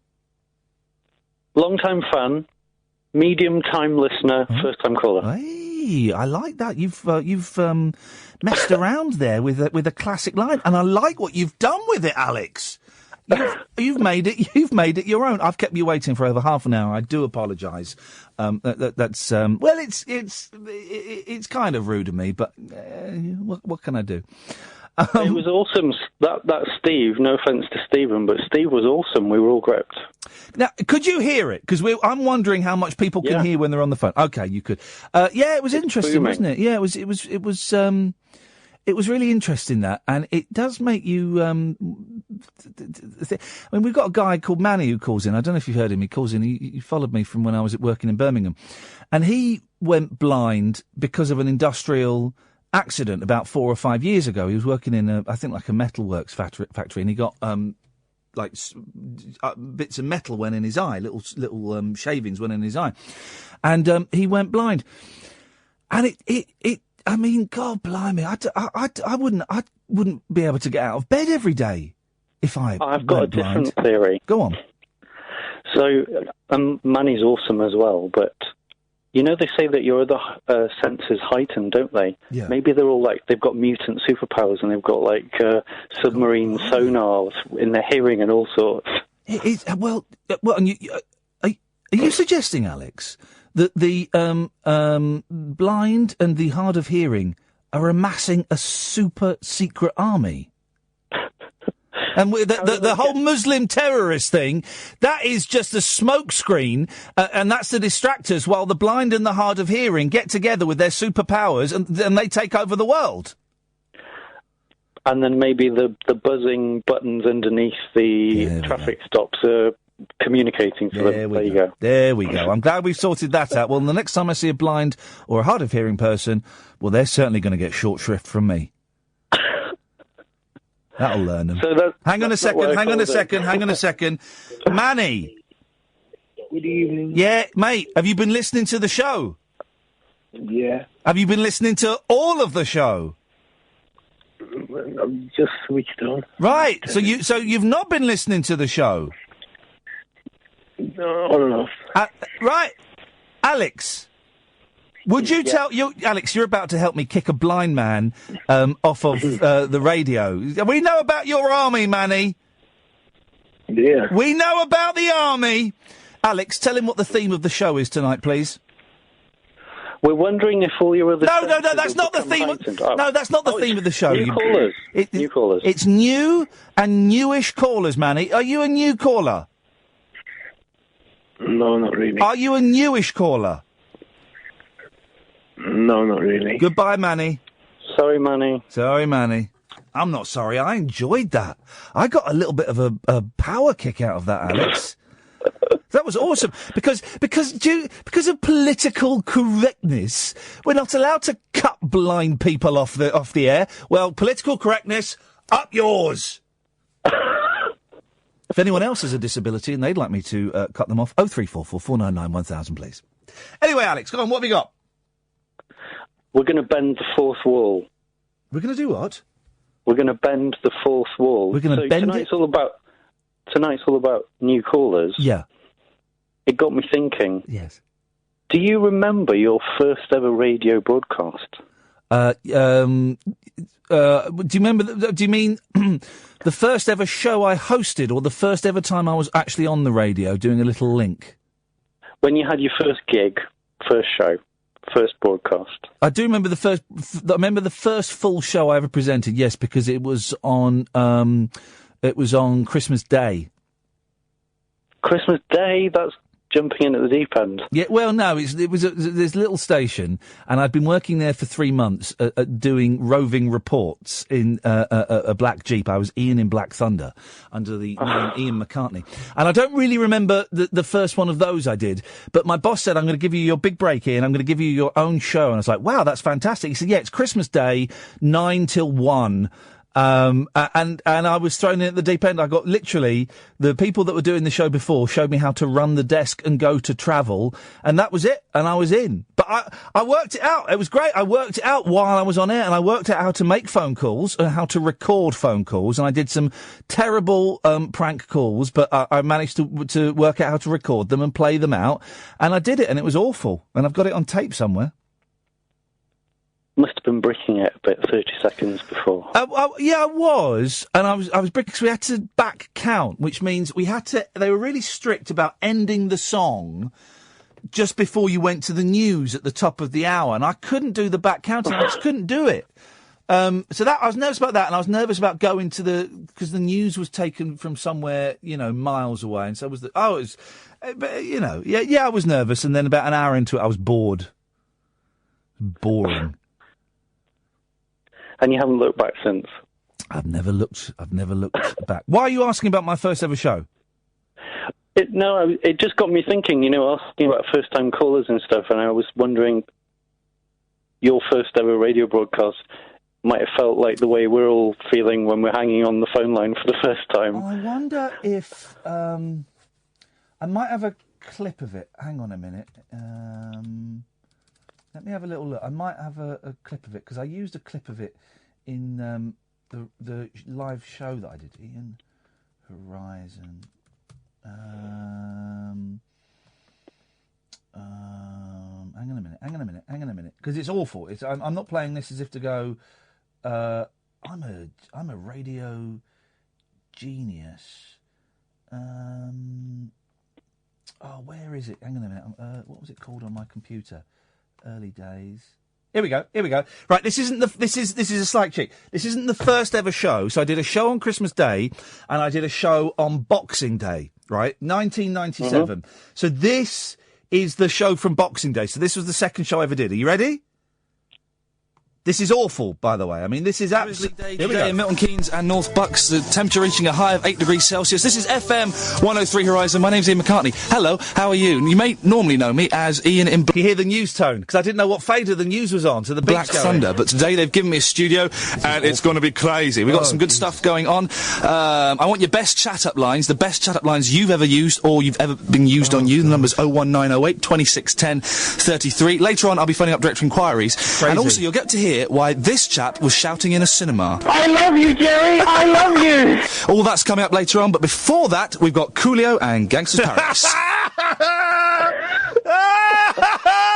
That bit, the guy shouting, that was where I worked out how to pre-record phone calls and stuff, and that was on Boxing Day, 1997. Hey, there's some good topics there. Yeah, there were some good topics there, wasn't there? On Boxing Day, 1997, it was the release of Spice World. And so that guy went to see Spice World, and I got him to shout out in the cinema, like an idiot, so I cringe with embarrassment every time I hear that. And I had to use the name Ian McCartney because my real name is Ian Rugby, and I was just starting to use the name Iain Lee as my showbiz name, but there was a woman who worked there called Helen Lee. She spelt it differently, but my boss said, you can't both have the same surname. It'll confuse people. What? He said, yeah, it'll confuse people. So, he gave me the name Ian McCartney. It's not as catchy as it. It's not. It doesn't really. It was a weird time. I really didn't enjoy it. I was there for 6 months and then I quit. And the week that I quit, a fax came through from Channel 4 saying, we're looking for people to host a new show, a new late-night topical comedy show. And I pocketed that fax and I went on to fame and fortune as a direct result. And what show? Well, it was the 11 o'clock show. Alex, I hope that... What's the show? You missed out the word. Thank you, Alex. 0344 499 1000 is the telephone number. I'm reminded... Oh, I hate playing that out. God, that's embarrassing. I'm reminded of the amazing coincidence that happened today. You remember yesterday? We had Tony phoning in, and she was talking about Wild Bill. She said, you've got to watch Wild Bill. It's directed by Dexter Fletcher. You've got to watch it up until the last frame. You've got to watch it. You've got to. I was like, yeah, okay. I might get round to watching it. You've got to watch it. Right? It was yesterday. Well, today, I'm walking this walk from my voiceover to the car. I'm walking, and I look to my right. It's Dexter Fletcher. Dexter Fletcher's right next to me, walking parallel with me down the street. I'm thinking, flipping it, that's weird. What of all the people to be walking next to, it's Dexter Fletcher. And I got quite excited because, it's Dexter Fletcher. And I thought I should really say something. But I was feeling a bit miserable. And also he was on the phone. Okay, he had his headphones in, he was on the phone. And I thought, what I'll do is I will send a tweet atting him, and then if he wants to respond, he can, and if he doesn't want to respond, he doesn't have to. So I tweeted, I'm, after talking about Wild Bill last night, I'm now walking next to @Dex Fletch. Right? And then we walked next to each other for a few minutes, and then he went off in one direction, I went off in another direction, and then 10 minutes later, I'm walking behind Dexter Fletcher again. How did that happen? And he was very, very... We didn't speak, but he saw my tweet, and he was very gracious on Twitter, and he said, hey, I just saw some guy who looked like you walking beside me talking about some film. If I see him again, I'll say hello. And then we got talking on Twitter. The long and short of it is Dexter Fletcher's coming on the show on Monday, which is excellent news. Hopefully he's coming in the studio, but if not, we'll have him on the phone and we can have a proper chat. And I haven't seen all of Wild Bill, but I've seen most of it. It and half good. It is, which is a relief. Which is a relief. I want to watch the Leith, Sunshine in Leith, on Leith of the weekend, because he did that as well, didn't he? It's the Proclaimers musical. But enough good. So thank you for that, Tony. It's a cracking film. I've got another 20 minutes to go. It's bleak. It reminds me a lot. It's not quite as bleak, but it reminds me of it. Is it Dead Man's Shoes, the Paddy Considine film? Hang on a second. Tony, it's new and newish callers only. Oh! It's new and newish calls only. I'll call you at 12. Thank you. I've got to be strict. There's no point in having rules if you're not going to stick to them. It reminds me of that. It's not as bleak and as dark as that, but it's pretty bleak and it's pretty dark. It's a cracking film, though. I thoroughly recommend it. Wild Bill. And I just thought, what a strange coincidence of all the people in all the world to be walking next to him after we'd spoken about him. And he turns out he's a thoroughly, as I'd hoped he would be, and as I'd expected him to be, he's a thoroughly good egg with a decent sense of humour. And we've been sending each other erotic direct messages on Twitter. Because the stalking theme, of course, stalking is not erotic in any way whatsoever, but we were sending each other, and I sent him a message saying, sorry for any typos, Dexter, but I am touching myself as I write to you. And he said, well, don't worry, I shall dress sexy when I come in. So we've been flirting. But it's a really good film. Anyway, Richard, stay there, come to you after this. Uncut, after-hours conversation for the up-all-night generation. Late night Iain Lee on Talk Radio. We have ways of making you talk.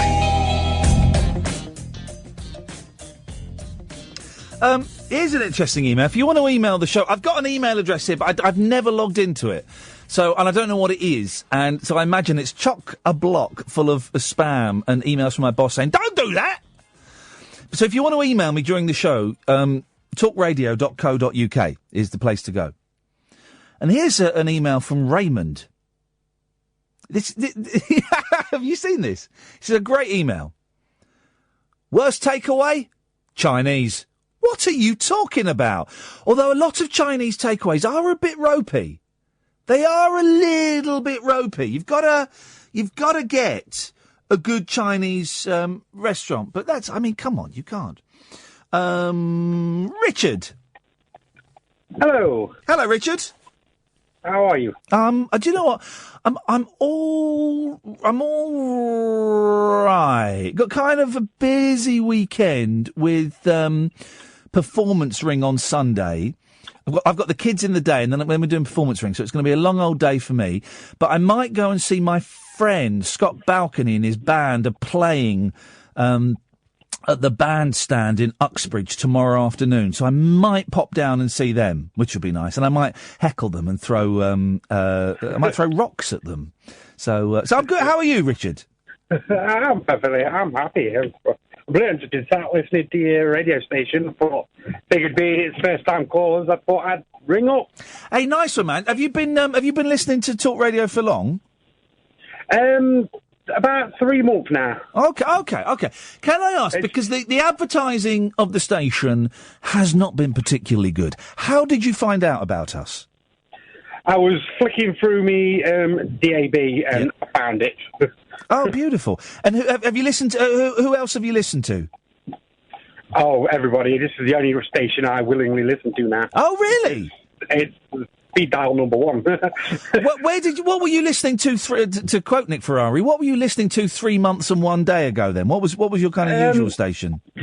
It was basically local Radio Derby, and other rubbish like that. Isn't Bernie Clifton on Radio Derby? I have no idea. Oh, okay. I wasn't paying that much attention. Well, Richard, I'm so glad you've found us. May I recommend 2 shows I mentioned earlier? Bob Mills on a Sunday night, 7 till 10, and after that, if you like this rubbish. You might like Howard Hughes, who does a show on Sunday night where he talks about ghosts and UFOs and things like that. Yeah, I've listened. Yeah, definitely. He's good, isn't he? Normally picking babysitter up then. Say that again, Richard. I'm normally picking the babysitter up by then. Oh, okay. Yeah, he's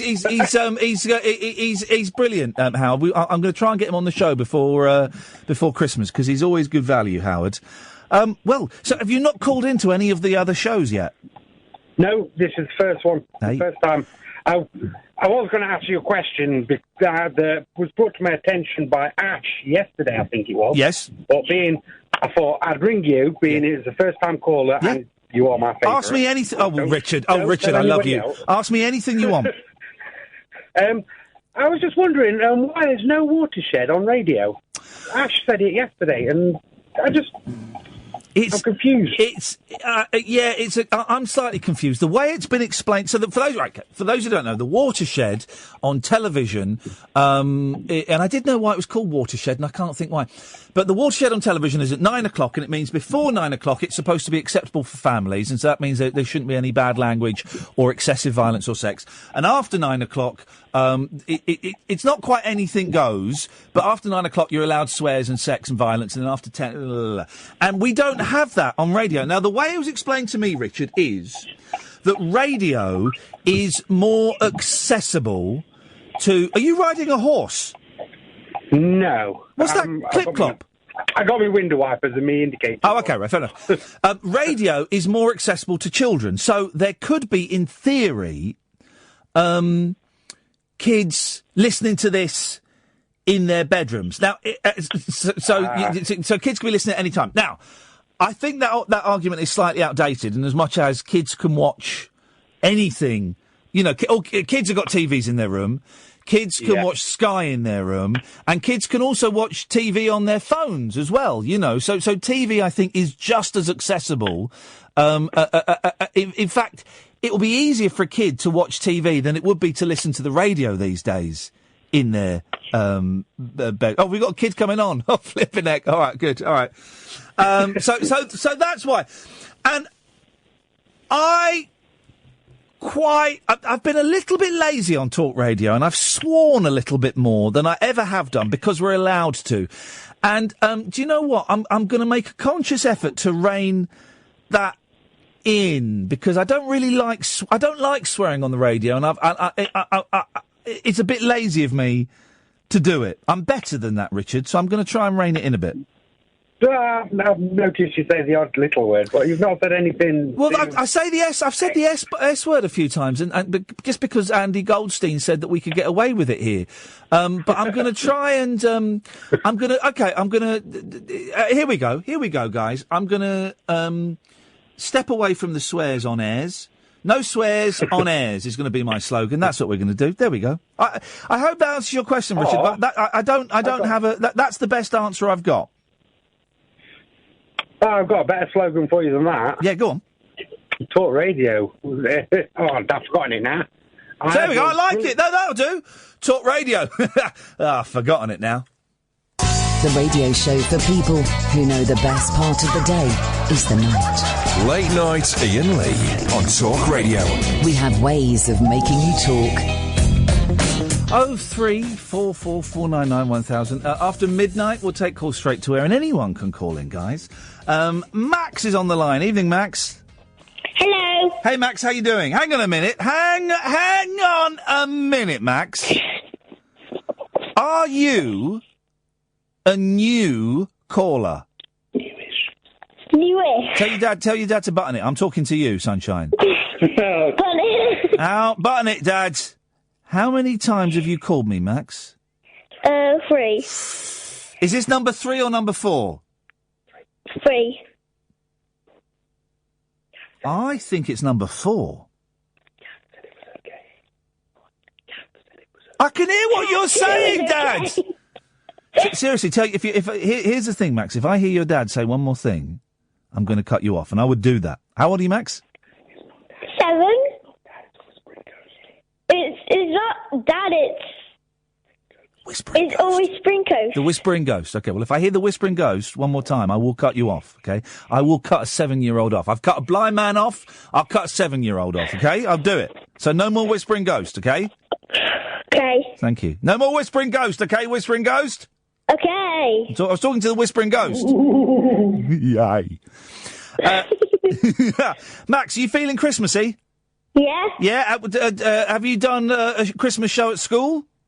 Yeah, we've already done the whole thing. All right, mate, calm down. What were you in it? We weren't in it. Year 4 was forming. Oh, so you weren't... Hang on a minute, so you didn't get to do a Christmas show? What? You didn't We were just singing. We were singing. What do you mean, whoa, hey, just singing? There's no small parts in the theatre. There's just small people. I think that's the phrase. I was just singing. What did you... The Year 4s were doing the show. All right. But singing can be part of a show. Yeah, it can. What song did you sing? I don't really know what I was singing. You don't know what you were singing? You're a bit like Iggy Pop in that respect. Yeah. But did it go well? Yeah, it did. Can I ask, do you get nervous before singing in front of people and doing shows and things? No. No, because my boys get a little bit nervous, and I was wondering what you did that made it so that you weren't nervous. Why did I get nervous? You didn't get nervous? No, why do they get nervous? Why do they get nervous? They just get a little bit nervous, the thought that there are going to be lots of adults that they don't know coming to see them. Mm-hmm. Oh. So what do you don't do anything special to warm up? No. You looking forward to Christmas? Yeah. What are you hoping? What I get? What? On Friday. But a thick ear. No. A poke in the eye with a sharp stick. No. A slap in the belly with a wet fish. No. I don't know then. I get to wear my own clothes and the Christmas jumper for the whole day of Friday at school. Hey, this is awesome. Next Friday. What do they call that day at school? I don't know. Because they used to call it, at my school, they called it a mufti day. Mufti day? Mufti day. That is weird. I think it's an army thing. I think it's a military thing. But yeah, we used to call it a mufti day. Sometimes they call it a dress down day or Christmas jumper day. Yeah. That'd be cool. What describe your Christmas jumper to me, Max? It says. Yeah.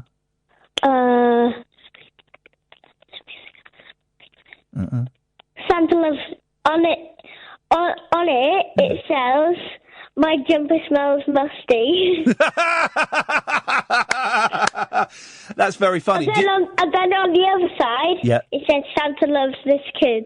Do you get the joke about why it smells musty? And it has a picture of a dead reindeer. Oh, flipping heck! Max, that's outrageous. What are... And the reindeer was run over by a sleigh. Gosh, you are horrible. What are you hoping Father Christmas is going to bring you this year? You sick child. And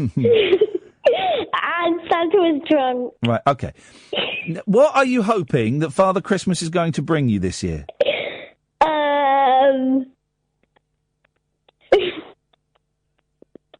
Are you drunk, Max? No. Are you sure? Yes. Okay. Lego Millennium Vulcan. Say that again. Lego Millennium Vulcan. That's how my boys say it. They say the Millennium Falcon. It's good. We've got the Lego. And a remote control drone. Okay. Oh, drones are in, aren't they? We've got the Lego Millennium Falcon. Yeah, also a bottle of sherry. Right, okay. I'm going to cut you off now, Max. Why? There we go. He was good, wasn't he? Best caller of the night, you slackers. The best caller of the night. Julian. Hello, Ian. Hey, Julian. How you doing? I'm good, thanks. I called in to take advantage of the new and newish callers thing without that much to say. Beautiful. That's perfect. We invite people on, and they don't actually have to have anything to say. It's the act of doing it that is important. Yeah. Your last caller did make me remember something. I was having a conversation with colleagues the other day about the word Mufti Day. Yeah. And a lot of people had never heard this word before, and just me and one other person said that at school that's what it was called. And I then looked it up. And it is a slightly, I think, maybe politically incorrect term, because it relates to a mufti, which I think is an Arab leader, and it was thought that they didn't dress very smartly or formally. Is that right? So that would be a military it thing. Could be. Would have military connotations. Yeah, it could well be. Oh, gosh, don't tell me it's racist to call it Mufti Day now. Oh, I'm a dinosaur. Well, I don't know, but it seems to me that maybe that's why it's gone out of fashion, because it does seem to have gone out of fashion. I mean, it was Mufti Day at my school, and I know a lot of people of my age, it kind of splits down the middle as to when it was called Mufti Day at theirs, whether it was Mufti Day or whether it was just like a dress down Friday. But we came across a school recently, a friend of ours, their kids were at a school, and they had a Mufti Day. So I think it still happens in some racially charged environments. Yeah, no, it's really weird. But we don't like the Arabs now, do we? Do we like the Arabs or don't we? I'm so confused by the toing and froing of Boris Johnson. Who'd have ever thought I'd have agreed with Boris Johnson? I mean, but he's backtracked now. After slagging off the Arabs, he's backtracked and says that he likes the Arabs. Yeah, well, who could have predicted any of these things? It's a strange old time that we live in. How much was it at your school to go in Mufti?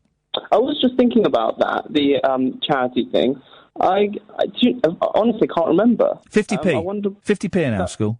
Yeah, I reckon it'd be more now. We did a terrible thing, right? There was this kid, right? We kind of teased a lot. He was a good lad, but we teased him a lot, right? And to come in on Mufti, I remember this with Mr. Pugh's class, right? To come in on Mufti Day, you had to pay your 50p. And he didn't pay his 50p, so he came in, this is awful. He came into school in his school uniform, right? So he's the only one in school uniform, so he's going to get teased anyway. but he was wearing trainers. Now, trainers are not part of the school uniform, right? And he hadn't paid his 50p. So we went, Sir, yeah, sir, Mahinder's not paid his money. And then Mr. Pugh went, yeah, that's all right, you know, he's wearing his school uniform. Yeah, but sir, he's got trainers on, and that's not school uniform. He should be wearing black shoes. Fair play to Mr. Pugh. He went, Mahinder, would you like to pay the 50p? And he went, no. He went, well, you'll have to go home at lunchtime and get your school shoes on. And he did! Oh, isn't that wicked? Isn't that wicked? That is awful, cool. awful children we were. Terrible, terrible people. Yeah, those things happened at school. Yes. I was also going to say that I really enjoyed your show not that long ago. Hang on a minute. You said you had nothing to talk about, and we're chewing a lot of fat here, which is great. It's not a criticism. I'm just saying we're chewing a lot of fat. Well, this was my little piece of fat, and the mufti thing just added something else to the mix. A little bit of seasoning to the fat, yes. Exactly. But yeah, you did a show about loneliness. And when I saw that podcast come up, because I listened on the podcast, I wasn't sure what it would be about. But actually, it was something I've been thinking about a lot, which is this thing of feeling lonely despite being around a lot of people. And that was really, really sort of refreshing thing to hear on the radio. Yeah, thank you. I really struggled with talking about that, and I felt really embarrassed talking about it, and I felt stupid afterwards. I felt really stupid. But I've had so many people, mainly gentlemen, of a similar age to me, but not exclusively, who have emailed me or come up to me when they see me at events and said, I just wanted to say, I totally got what you were saying in that episode. And I do think that loneliness, you know, we always associate it with old people, but I do think that it's a problem. It's an issue for a lot of people, and it never gets mentioned. So I appreciate you you sharing with me that there was some form of connection, Julian. So thank you. Yeah, definitely. I think it's a particularly difficult thing for people to talk about, even more than other sort of problems that might be going on for people, because it's sort of more abstract than saying, I'm suffering from addiction or whatever it is. But you're right. It's and boy, haven't we come a long way that it's okay for people to say I'm suffering from depression, and I don't just mean I feel a bit sad. I mean I can't get out of bed, and it's great that we can say that. But you're right. You're right. It is more abstract to say I feel lonely, because that what does that mean exactly? And it's something we'll go back to, you know, because it's an ongoing problem for me, and so maybe we'll go back to it at some point. Well, good to hear. That's it, really. I wanted to say hello and... Nice fat chewing, Julian. Excellent very, very fat chewing work, and I'll speak to you again soon. Thank you very much indeed. Or maybe we won't speak again, and that's fine, because quite often what happens with the new and newish caller nights is that occasionally we'll get a couple of new... No, we'll get a couple of new regular callers out of it, which is great. And then some of the people, never speak to them again. Never speak to them again. They just pop up. And then they disappear. And that's great as well. It's all great. This is probably the last call we'll take before midnight. Nigel. Hello, Ian. Hey, Nigel. How you doing? We've never spoken before at all, have we? We haven't. I spoke to you in person when I came to Film Ring, but no, I've never rung up before. Remind me, because a lot of people came up to me at Film Ring and it was all a bit... what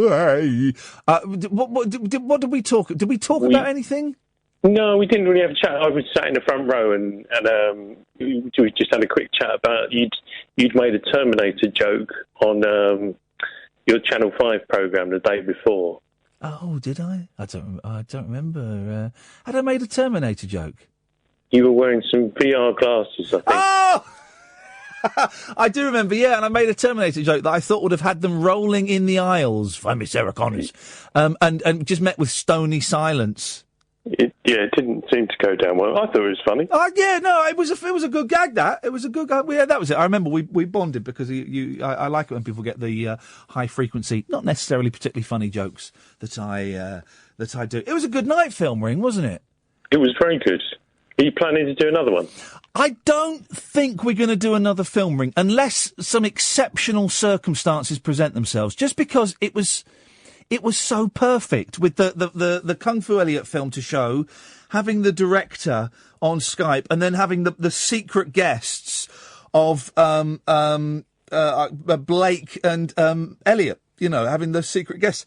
It all just seemed to work perfectly. So you couldn't really have planned it any better. No.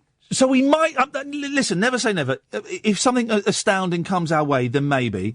I did have another idea for Film Ring actually, where we'd have 3 people in who've made short films, and we'd show their short films and do a Q&A. So maybe, but we're doing Performance Ring, and then that's going to go on hold for a bit while me and Kath go down the rabbit hole and do something with that. Anyway.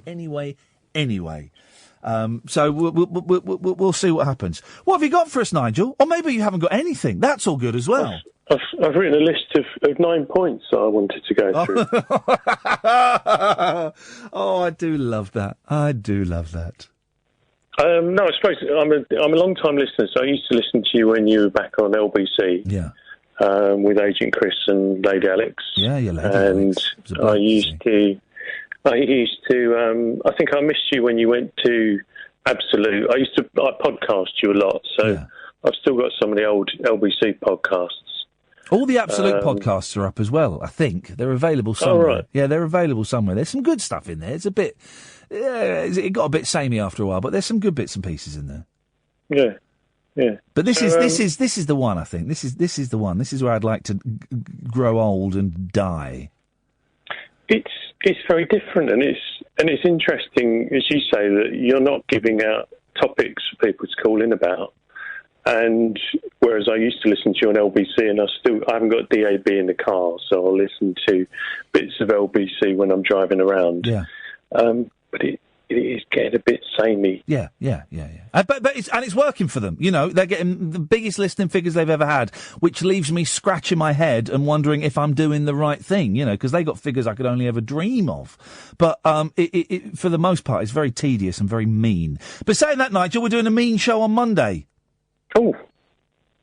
So if you're angry about anything, then Monday is the place to be. Nigel, I've got to go because we're at the top of the hour. Thank you so much. Thank you for coming to Film Ring. And you hear me mentioning other radio stations I worked at. They're all available to download online somewhere. If you follow me on Twitter, occasionally I tweet a link. Right. Don't call in for the next few minutes. We'll do Call Straight to Air after midnight, and everybody is welcome. Late night, Iain Lee on Talk Radio. We have ways of making you talk.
Isn't it, though? 'Tis. Oh, that last bit gave me goosebumps. That's the Beach Boys. Imagine.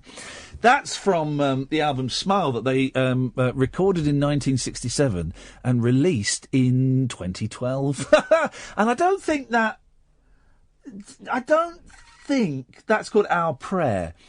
And I don't think that got released. Some of the tracks got released over the years. And I don't think that one got released. That's not on Smiley Smile, is it? Is it? Someone who knows the Beach Boys better than me. The Beach Boys have been coming up a lot on my iPod Shuffle. And I pity the fool that doesn't like the Beach Boys. Imagine not liking that. I particularly like the a cappella bits that you have introduced me to over the years. Which bit? The Hey Little Tomboy? No, maybe not sexy. Not that one. This Whole World. That one does it. Is nice. I've got my I've got more Beach Boys. Hang on a minute. I've got my iPod. Maybe we'll play a couple of little bits.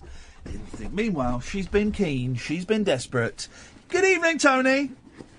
Hello, Ian. How are you? I'm fine, thank you. Oh, I've left my iPod in the car. Oh, it doesn't matter. Yeah, I'm good, thank you, Tony. How are you? Oh, God. I'm so excited. Why? What's happened? Oh, because of the whole Dexter Fletcher thing. Dexter Fletcher. I know this was you that we were talking about Dexter Fletcher. And can you believe I saw him twice in town today? That is really odd. I mean, things like that, I'll be honest, things like that happen to me all the time. I'm a bit spooky like that, but... Did a little bit of your spookiness rub off on me? Well, I'm not saying that, but is that serendipity? It is serendipity. But I saw him, and he looked just like Dexter Fletcher. It was the weirdest thing. I know, it really is. Normally I just think, it's Dexter Fletcher. But the fact that we've been talking about him, not 24 hours before, did strike me as and have you followed our conversation on Twitter, Tony? Yes, I have. Yeah. And I didn't know. The thing is, you said about watching the film at the weekend. Yeah. And And I was going to say to you, oh, my God, but I didn't know how to ask it privately, because obviously we can't do that. You can ask it privately now. I was going to say, oh, my God, what if you don't like the film? I know. That's what I was thinking. That's what I was thinking. What if I think he's a really interesting... Yes? I wouldn't watch Sunshine on Leith by the end of the weekend. Oh, no, I know that got good reviews. I like the look of that. Okay. Thank you, Tony. I'll be the judge of what films I'm going to watch and what films I won't. Okay, I'm really sorry. Yeah, but anyway, back to Wild Bill. Hello, hello. Is this? God, you're worse than Ken. I completely forgot what I was going to say now. We were talking about Wild Bill. Yes, I know. I've forgotten. I've forgotten what I was going to say. But you carry on. No, so sorry, it's just, I was so excited, and I've had to wait until 12 to speak to you about it. But he seems delightful, and we've been having a good old chat on Twitter, and we've had a little private chat on Twitter. I now have Dexter Fletcher's phone number. Who'd have thought such things could be possible? And I'm enjoying the film. I've not seen the last 20 minutes, so don't... I've just seen the bit where he goes in the boozer for the big showdown, so don't tell me what happens. But it's good. Did you enjoy the... Sorry. I'm really sorry. I've got ADHD. I think I told you that before. I tend to interrupt. I'm really sorry. Carry on. No, I'm waiting for you to speak. Okay, I was going to say, did you enjoy the aeroplane scene? Yeah, that was good, that bit. That bit was brilliant. They're throwing paper aeroplanes off the top of this building, and then there's a really good shot of this paper airplane just going for miles. It sounds, a bit, as we'd say when we were kids, sounds a bit bent, but it's brilliant. The one bit I didn't like was seeing Hardeep Singh Kohli in his pants. Oh, you showed me that. Yeah. I never need to see that. I didn't like that bit. What was that? That's right at the beginning. I don't remember that bit. Although I have seen his pants before because he tends to low rise. Yeah. When is Private Eye coming out? It went out on Wednesday. Okay, I need to have a look. But it's good. I'm enjoying it. And also, here's the thing. Even if I didn't like the film, I bet Dexter Fletcher's fascinating. It's that thing of going from being a child actor to being a grown-up actor to then making the transition to directing movies and directing successful movies and progressively bigger movies. Did he direct the Eddie the Eagle Edwards film? He did, yeah. He did. I didn't know this until I was doing a little bit of reading up on him after I got into it. He directed that. So the film don't particularly want to see, but he's having a successful career directing movies with the trajectory going in the right direction. Who would have thought it? Spike from Press Gang. Yeah. Yeah. Which was a massive thing for me. That was like the first grown-up kind of semi-grown-up thing I watched. And of course, we all thought he was American. Yeah. And it turns out he's not. But I just think it's a fascinating career. I always find people that have started off in show business young and managed to sustain a career in show business. And stay sane. Yeah, and I bet he's a really decent bloke. I've got that from watching a film and our conversation on Twitter, but I bet he's just a really decent bloke. So he's Monday, hopefully, Tony. Hopefully Monday. Okay. He's going to finalise it with me over the weekend. Can I ask you about one more scene in Yeah, the of course. film? Yes. I don't know if you've got to it yet. There's a scene where they're all in the flat. Eating the Chinese? No, not that scene. It's the darker side. Right, well, hang on. No, don't tell me. No. So don't start playing that game. Don't start playing that game, for crying out loud. Because thank you, Tony. So calls straight to air between now and 1 o'clock, and we kind of do this this time every Friday, just because it's nice at the end of a week. We made another week, guys. Congratulations, high fives all around. If there's someone with you, pat them on the back, because not everyone made it this week. Greg Lake didn't make it this week. The Christmas song he did came on in when I was in Costa, when I was with my youngest, and I got tears in my eyes. Of course, I wasn't crying for Greg Lake, because Greg Lake, if I'm honest, had very little impact on my life. But, you know, we cry for other things, don't we? Well, yeah, and that song is our childhood, isn't it? Well, now that's what I call music tapes. My teens, I think, wasn't it? When was that song? Oh, God, that's been Christmas forever for me. It's what I was thinking, right? Forget the Dean Martin and the Frank Sinatra Christmas songs, right? Okay. All the Christmas songs that have been Christmas forever haven't been Christmas for that long, really. You know, Paul McCartney, Wonderful Christmas Time, what was that, 78? Something like that. Oh, my iPod's in the That's car. my forever, anyway. The John and Yoko one is like 73 or something. I found a really good, on my iPod Shuffle, I don't think I've got it on this computer, a really nice John Lennon thing came up that I'd never, ever heard before. I wonder if it was on YouTube. And it was John Lennon, woman, vocal. Hang on a second.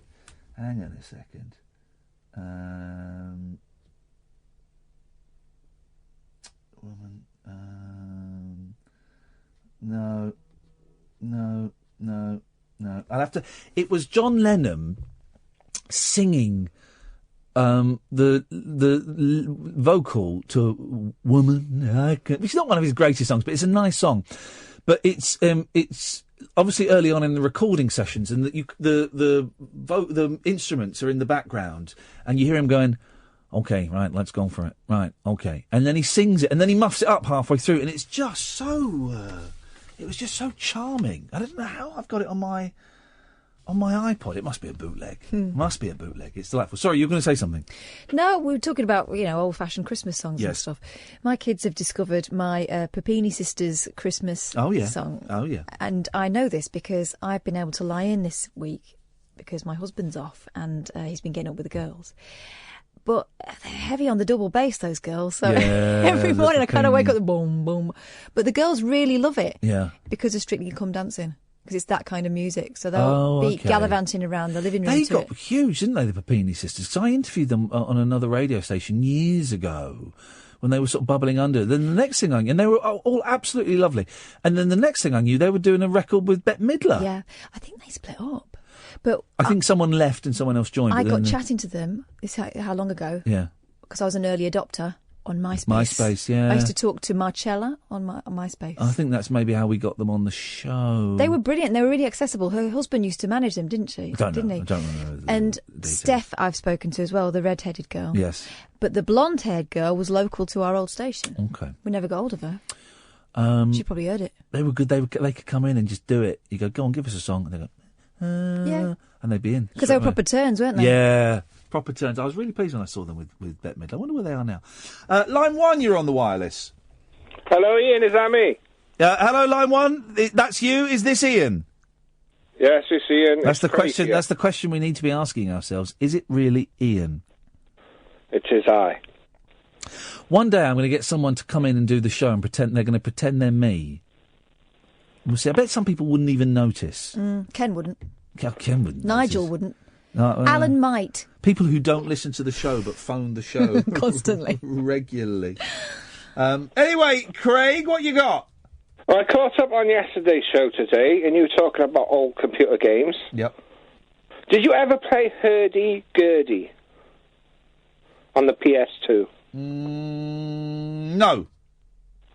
It's a weird game. It's my ultimate game. I love it. You've got to herd different creatures. And you've got a flute, and then you get other instruments. Do you remember the song? Do you remember Neil from the Young Ones? Yeah. Neil from the Young Ones made an album called Neil's Heavy Concept Album. Did that have Hole in My Shoe on Yeah. it? Mm-hmm. And it was absolutely brilliant. I mean, it was hilarious. You know, it was funny songs. And then it was him having a bad trip, and it was hilarious. And I never forget. And I got this when I was about 15. And I remember just playing it again and again, and it was the funniest record. And it had a song that went, "Hurdy-gurdy mushroom man has locked me in his frying pan. Don't want to get out of bed today because there's bad karma in the UK." And it was just... how relevant, how prescient. It was just such a delightful, funny, naughty record. Kids these days are missing the comedy rude record that you have to hide under. My dad got it for me, but the kind of thing you'd have to hide under your bed when you had to play it with the headphones on, so your parents couldn't. For me, the one I had to play with my headphones on was, and we've mentioned these before, are what's the name of the band? The album was back in the DSSH. Shy Horses. No. Oh, effing hell! It's Fred Titmus. We're always. Oh, half man, half biscuit. Half man, half biscuit. Yes, that's one I had to listen to with headphones on. I remember just my sides aching with laughter at 99% of gargoyles look like Bob Todd. And everyone's doing the Lenganley stance. Anyway, Craig, so you enjoyed Hurdy-Gurdy, did you? Was it a bit like Pikmin? Do you remember Pikmin? Oh, I love Pikmin as well. That's another herding game, isn't it? Yeah. Yeah, similar sort. You like herding games, yeah. I'm getting from you, Craig? Yeah, it's the most relaxing type of game, you know, when you're on the tidying up is what it is, effectively. Herding games. Yeah, you know, and in the Hurdy-Gurdy game, there was these, pink bear things that would eat the things you were herding if you weren't quick enough or you didn't do it properly. We used to spend hours and hours just playing it, relaxing. It was excellent. Do you know the best thing about that game? What's that? It's how you say it with your Welsh accent. Hurdy-gurdy. Hurdy-gurdy. Oh, dear me. Who's this guy? Roscoe on Twitter. He says, "Hold the effing phone. I returned from ages abroad and you have a late night show again? What's the frequency?" Well, we've also got digital radio now as well. I don't know if you've heard. God, where have you been, Roscoe? You've been away for a long... He can't hear us. He doesn't know... We're talking to the void. Yeah, so... This not swearing thing's a bit weird. The what? This not swearing thing. Well, you're just making us think it. Well, I can't say... He's using the F-bomb. I certainly couldn't say the F-bomb. I've always thought that we can't say the C word, but by saying the C word, you're seeing it in big neon letters in your head. The C word. That's it. When you see WTF, you can't just say WTF. Well, no, you've got to go. You've got to go the whole... flip? Yeah, exactly. Craig, you're a very naughty man. 0344 499 1000. Late night Iain Lee on Talk Radio. We have ways of making you talk. Roscoe can hear us. Oh. But he wants to know if he can listen in his car. Get a DAB radio. Or you can get, adapters for your car, so you don't have to get the full DAB kit installed. Oh, you might be able to Bluetooth your phone through your car. Well, then that's data heavy. I wouldn't do that. I wouldn't do that, Roscoe. You can stick a lead in it. That's what I do as well. Very, very data heavy. You can stick a lead in your phone into your car. Well, it's still data. You're still having to stream. That is data heavy. Who knows? Maybe he's got a very generous package with his mobile phone provider. We don't know. Let's hope so. Roscoe, I really hope so. For good luck. The love of all that is holy. But thank you. I'm glad you've found us. Gosh, what a lovely surprise that must be when you're a fan of someone. It'd be like if I went away for a bit and I came back and turned on the radio. Oh, flipping hell, Tommy Boyd's on. You know, and that'd be delightful. He's not, by the way. Yet. 034. We're working on it. 03. I had a very mysterious conversation with him a couple of weeks ago, and at some point, calls straight to air for the last hour of the show. 0344 499 1000. We don't call you back. Line 6, you're on the wireless. Oh, good evening, boss. You all right? Good evening, line 6. Ah, how you doing? Yeah, I'm good, thank you. What you got for us? Well, I was going to say, I can't believe you think if you got somebody else in to do the show, we wouldn't notice. Well, I mean, the anoraks, like you guys would notice, but there would be the casual listener would go, "Oh, Ian's sounding good tonight. He's upped his game a bit." Isn't he posh though? Yeah. Didn't know he's from India. You know, it'd be that kind. But I seriously think that that a lot of people wouldn't know the difference. As long as he kept saying, "This is Iain Lee. Hello, this is Iain Lee on Talk Radio." Don't do the no voice. Then I think most people would just dig it and get on with it. You should do that for a laugh. Obviously, not with Catherine, because that would be too obvious, but you should do that for a laugh in January. I'm going to do it. I've said I'm going to do it. No, so that's all right then. Yeah. There's something else I was going to ask you about, but it's completely gone. I was going to say that I've made vegan cheese tonight. I made it and ate it. I thought there was something different about him. Yeah, I'm not listening to that filth. Vegan cheese. Well, what would that be made out of then? Human products. Well, is it semen? I hope not. Semen cheese? Cheeman? Heman. Could you make cheese out of semen? No, I don't suppose it. Not a lot. What is vegan cheese? It would be then? with some sort of milk substitute, surely. Well, okay, what like milk? with your almond milk. But you need the fat, don't you, to make the cheese?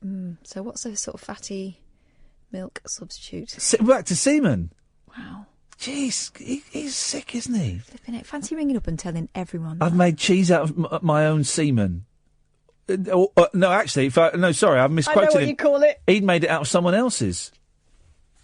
Knob cheese. No. Unbelievable. Unbelievable, Catherine. Is that really what we've... Let me write it down. I've got to get it out, but I can't say it. Kath is writing a rude joke. Cheese. Where's my cheese? Okay. You wouldn't call it that. That's just you showing off, mate. That's what they called it on The Apprentice. They put a double I in it, and it would be cheese. No, you're just showing off, mate. That's all that is. Well, I didn't start this. Don't blame me. It was line 6. Yeah. So everybody is obsessed with the fact that Mick Jagger's penis is still working. Imagine that face bearing down and oh. That's David Bowie. Oh, yeah. I'm David Bowie. I'm about to achieve an orgasm. It's too soon. I'm David Bowie. It's too I soon. don't want to make love to you. Sweet love. I was making love to you. That's it. I'm David Bowie.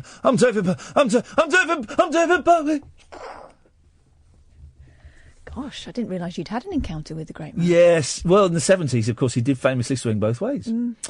I want Mick Jagger. Oh, Mick Jagger, put my... It'd be that like doing it with Doc Cotton. Yeah. Oh. Imagine Mick Jagger and Doc Cotton having sex. Well, that It'll would be be more something like this. I'm sorry. Oh, my dear. Oh, a bit of brown sugar. Oh, no, that sounded... I didn't mean that Whoa! to sound. I didn't mean that to sound. Whoa! Didn't mean that to... Retract. Yeah, I didn't mean that to... Didn't mean that at all. Gosh. I was trying to think of a Stone song, and that was the only one I could think of, and it turned out it was... Went horribly it made wrong. it filthy. But so he's... Although her name is June Brown. So... Let's just stop there. When I'm the one being the arbiter of taste, then... We're in trouble. Oh, look, there's a picture of where he put it. There is as well. There's actually a picture of where he put it. The only thing missing... Is that the Daily Star? That's the Sun. It's Okay, Britain's greatest newspaper. The only thing missing is a nice, helpful arrow. They should have done top 5 Rolling Stone songs Mick Jagger could have sung whilst making baby. Okay, let's see what we go.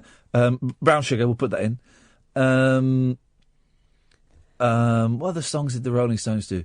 Honky Tonk Woman. It turns out it's a really hard thing to do.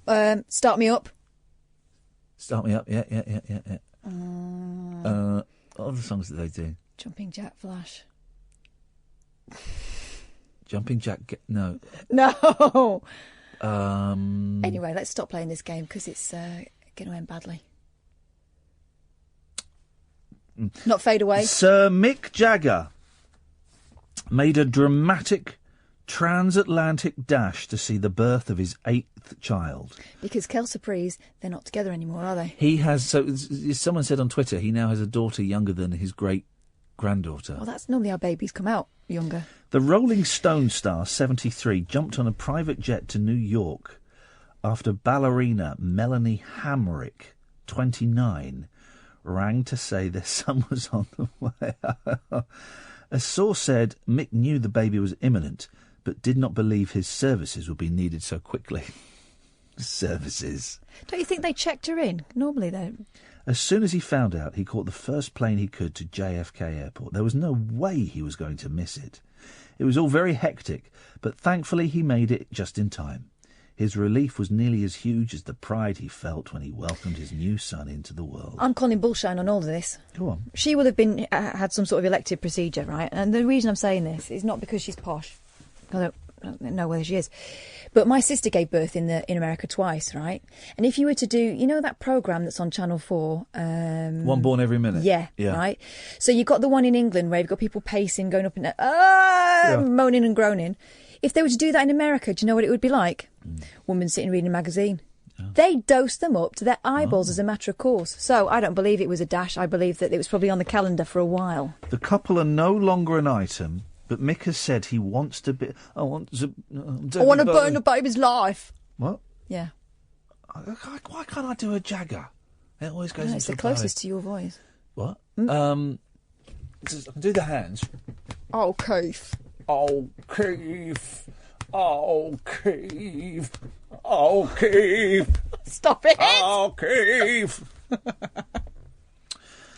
Baby number 8 means he now has children with 5 women and is also a great-granddad. I say, put it away. Give someone else a go. Stop waving that around. He wants to be a hands-on dad, right? Okay. London-based Mick has promised to visit the US as much as possible. That's how it works, right? And he will help out financially. Ah.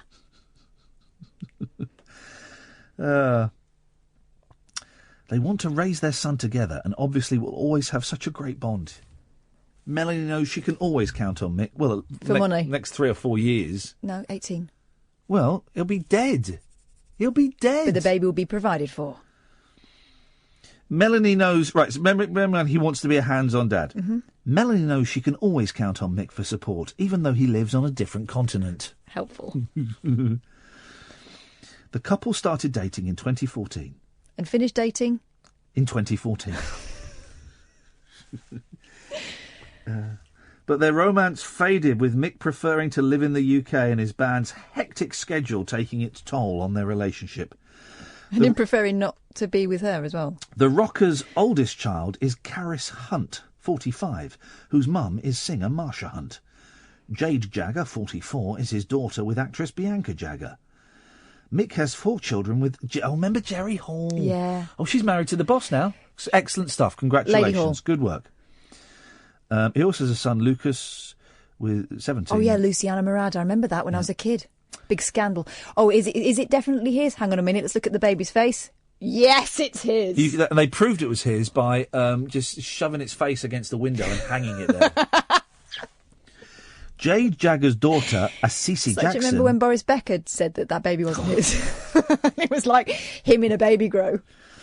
He also has 5 grandchildren. Mick's new arrival comes 7 months after bandmate and just really rude person Ronnie Wood, 69, became a dad. Ronnie revealed Mick was quick to visit his family, saying, Mick popped in on the 3rd day. The Stones' new album, Blue and Lonesome, is expected to top the chart. Flipping it. There and there. That's exactly where he put it.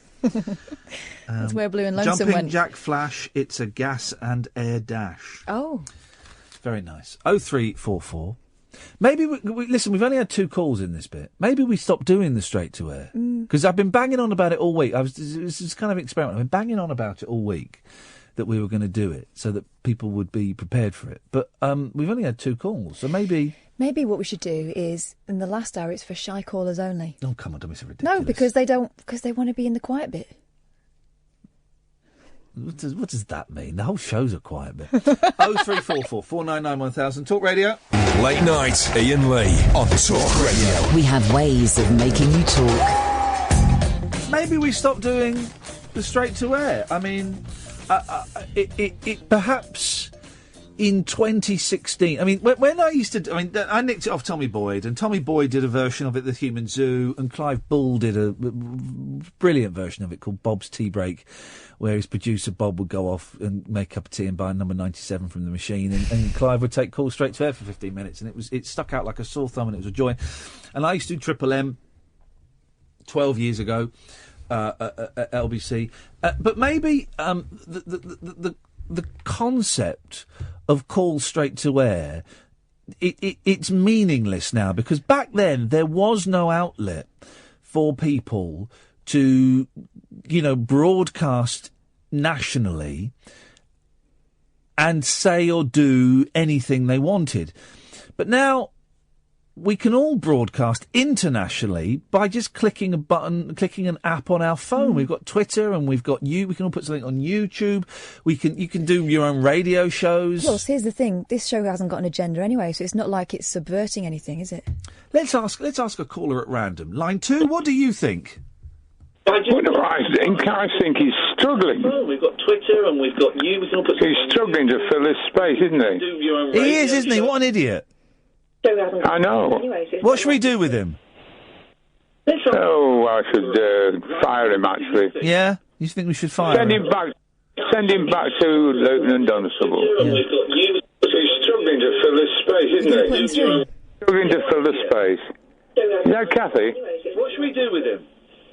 Fire him. Oh, I should actually. Yeah? You think we should fire him? Send him back to Lieutenant Dunstable. He's struggling to fill the space, isn't he? Struggling to fill the space. Is that Kathy? What should we do with him? I've told you, get rid of him. Come back, all is forgiven. Send him back to Lieutenant Dunstable. He's struggling to fill the space, isn't he? Struggling to fill the space. Is that Kathy? What should we do with him? I've told you, get rid of him. Come back, all is forgiven.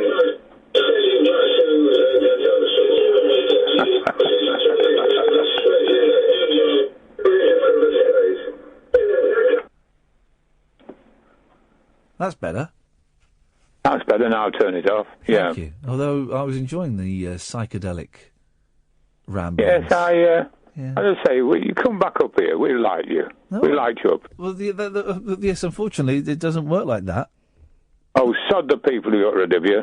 Well, they're kind of the ones paying. I'll just storm in there with a machine gun, shall I, and demand my right to broadcast. I totally agreed with what you... When they fired you, I totally agreed with what you said. Yeah. I mean, that bloody woman, if I would have had a strangler. Well, I wouldn't have killed her, but she was a fruitcake. Dennis, yeah, I'm staying here. I'm staying here. Oh, hard lines. Hard lines. Hard lines. My mum used to say that. My mum says it. So maybe we ditch the straight to air. I don't know. I mean, apart from that bit was fun. But it's we could do that to him any old time. We could do that to him any old time. Hey, I'm just very quietly sitting back and watching the whole vaping world slowly fall apart, like I always said. Every week now, I'm reading a story in the newspapers that vaping, well, it's better for you than smoking. There are more and more dangers that are being discovered. I remember arguing and I stopped arguing with vapists on on the radio because I want to sit back and watch it happen, because you get lots of vapists phoning up saying, "Oh, there's nothing wrong with it. There's nothing wrong with it. It's perfect. It's perfectly healthy. There is no damaging effect." And I would always say, well, but this is new technology. We don't know what the lasting effects of it were. That wasn't my only problem I had with vaping. I think it normalises addiction, which I don't want my kids to do it. But there are more and more stories about vaping. Here we go. This is today's story about vaping. Vaping danger to kids. Nicotine warning. But there's nicotine in aubergines. That's their argument. But It's mostly water vapour, isn't it? It's nicotine in aubergines. You're going to stop eating aubergine? Well, I like an aubergine, but it does give me a rash. I'm slightly allergic to aubergine. Yeah, get the top of my mouth becomes inflamed. Oh. Vaping is not safe for young people, says America's most senior medic. Dr. Vivek Murthy branded widespread use of e-cigarettes as a major public health concern and wants a higher age restriction. That's interesting, because that's what I've been saying. You'd always get people on Twitter. I've blocked most of them now, so they won't be able to. But someone would always post on a vape forum that I had been rude about vapists, and suddenly I'd get a swarm of vapists having a go at me. But they'd all of their feeds were just about vaping. That was their life. Was vaping. Like it was an addiction or something. I mean, the thing is, guys, the people who make cigarettes are laughing at you because the problem with cigarettes, right, is they make millions of pounds, but the people would eventually die. Well, now that the cigarette companies have got a brilliant way of still taking millions of pounds off you, but guess what? You don't die as quickly. So there are more people living longer doing the same thing. The US Surgeon General, equivalent to England's Chief Medical Officer, warned nicotine in the devices can damage memory, trigger depression, and encourage smoking cigarettes. Under 18s are banned from buying e-cigs, but he wants the restrictions extended. Dr. Murthy said young people should not be using e-cigarettes or any other tobacco product. You don't say. He said the science tells us the use of nicotine products by youth is unsafe. GPs, oh God, will soon be able to prescribe them on the NHS. Oh, for God's sakes. They're going to win, aren't they? These idiots are going to win. It puts you on the shelf for a bit longer, doesn't it? Yeah. One of my objections to it, I was driving behind someone the other day and I thought, what's going on with his car? It looks like he needs to pull over. It's smoking terribly. And it was like in puffs. Like I was driving behind Thomas the Tank Engine. No, he had his window open and he had one of those... For some super reason, ones. they get them and they're like, you can have like either super tasty or super smoky, can't you? Yeah. Or vapoury or whatever. That's like what a child would be interested in, isn't it? I want to make it like a Spandau Ballet concert. It is, but I'm just, and it's not a nice trait, but I'm smug. And over my lifetime, I'm going to see the entire vaping industry it still exists, but people will realise that it's not good for you. Here's another thing I wonder about and worry about, because some of my family members have gone from cigarettes to vaping. The thing is, when you're smoking a cigarette, there is a beginning and an end to it, right? Yes. I went to a do recently with my family members, and I swear they were puffing on that thing all afternoon. There's David Cross, one of my favourite comedians. He has a great line. I think I said it the other day. Great line in his new stand-up show, which is on Netflix. He says, I wonder what all those vape shops will be in a year's time when they all close down, because they're everywhere. And, well, who knows what they'll be in a year's time when they all close down. 0344 499 1000. I'm thinking we make this the last straight to air for, certainly for 2017. Because, no one's calling in, and that's fine. It's fine if you don't want it, then that's fine. We'll come up with something else to do. So don't worry about that. But for the next 20 minutes, we'll take calls straight to air. This is Talk Radio. The wild man of late night radio is back. Iain Lee on Talk Radio. We have ways of making you talk. 0344 499 1000. It could be the last ever straight to air. I don't know if it will be the last ever. I don't like putting definite things like that, but maybe the last one for a while. Let's go to line 1. 1, you're on the wireless. Hi, Ian. I just called to apologise because I can't call in tonight. That's okay. Any idea when you might be able to call in?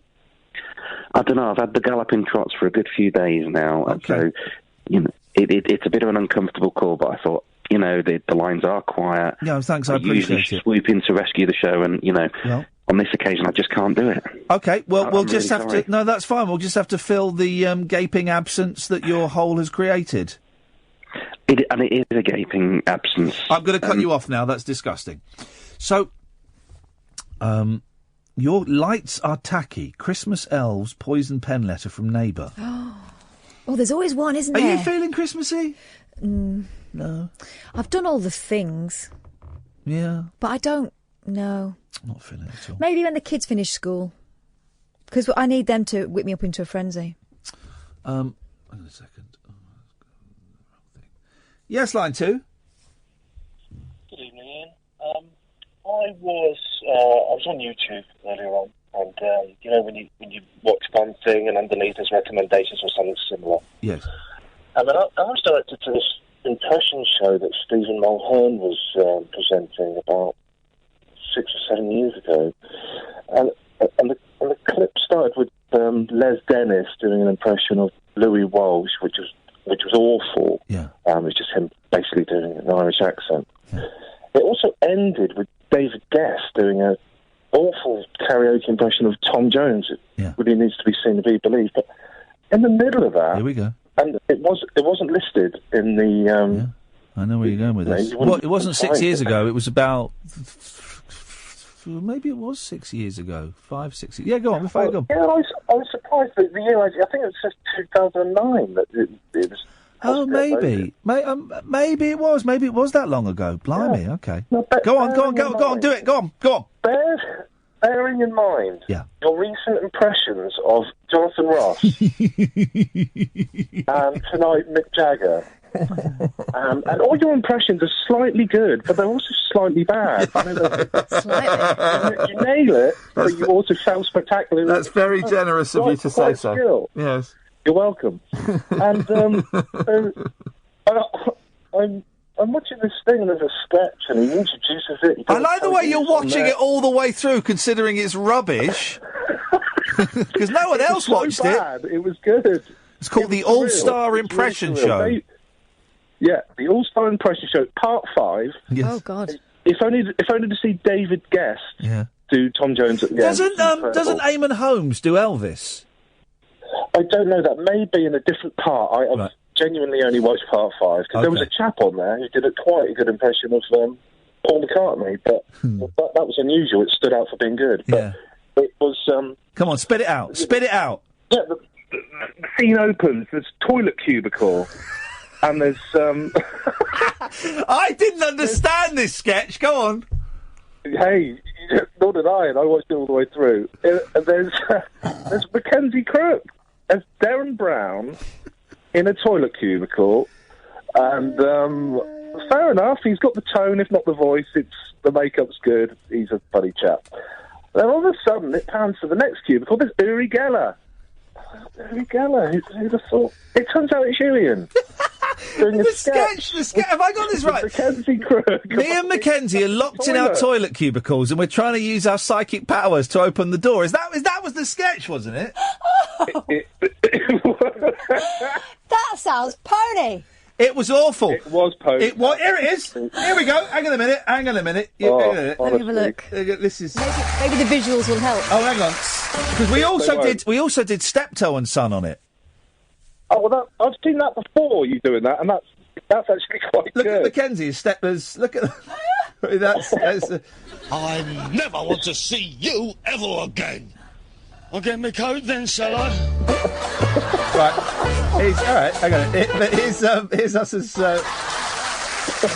Here we go. Hi, my name's Darren Brown, and this evening, using a combination of suggestion, illusion, psychology, paraplegia, and twaddle, I'm going to show you how the human mind can be harnessed to manipulate the physical world. To wit, the broken lock on this toilet door. Who is that? It's me, Darren. Is that Uri Geller? Yes! How do you do, Darren? What are you doing? I'm telepathically communicating with my extraterrestrial spirit guide. Your door's stuck, isn't it? Yes, but only because I told it to become stuck. I got paid handsomely. In my defence, I got paid handsomely, and it was all written by Bob Mortimer, who I'm a big fan of, and it's always a pleasure to work with Bob. That's why we did that. I'm seeing him tomorrow, actually, in Bournemouth, so he's a genius. But, that sounded great on paper. Do you know what? I don't think I've ever seen that. I remember doing it, and oh God. Well, it's nice to end on a downer. You're welcome. Thank you very much. Cheers. Let's go to line 2. 2, you're on the wireless. Hello? Oh, I don't know why that's not working. Oh, my phone's, everything's buzzing. As 2 of Santa's little... that programme was... I mean, it was awful, and it got slated. It got terrible reviews on over Christmas. Was it really 2009? Maybe. Who else was on there? I can't. It was just awful. It was like a big Christmas show, and it flopped terribly. Just awful. But I think it's quite charming in its own way. Oh, it's I'm not. It's not the here's the thing. It's not the most embarrassing thing I've ever done by quite some stretch of the imagination.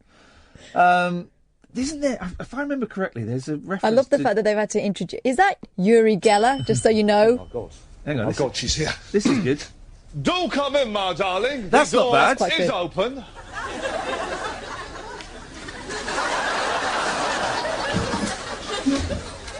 I don't think there was an audience Hello, there Harold. either. Father, you dirty old man. How did you find my address, you dirty old man? I followed you home from the yard, Harold. Followed me home from the yard? It's lonely on me own and I'm cold and hungry. Oh, please come home like a good son would. I needs you, Harold.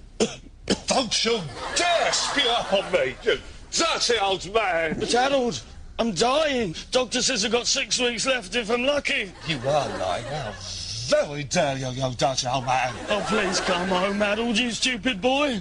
Yeah, but no, you dirty old man. Oh, Betty, the cat's done a whoopsie, Harold. Nice to see you. Nice, you dirty old man. You get nothing for the pair, not in this game, you don't. How's about that, then, guys and girls, you dirty old man. There we go. Me doing Jimmy Savile whilst doing Steptoe. There we go. Dark days. Line 2, you're on the wireless. Oh, hi Ian, how you doing? I'm good, thank you. Well, I'm my confidence and my self-esteem are battered, but I'm all right, thank you.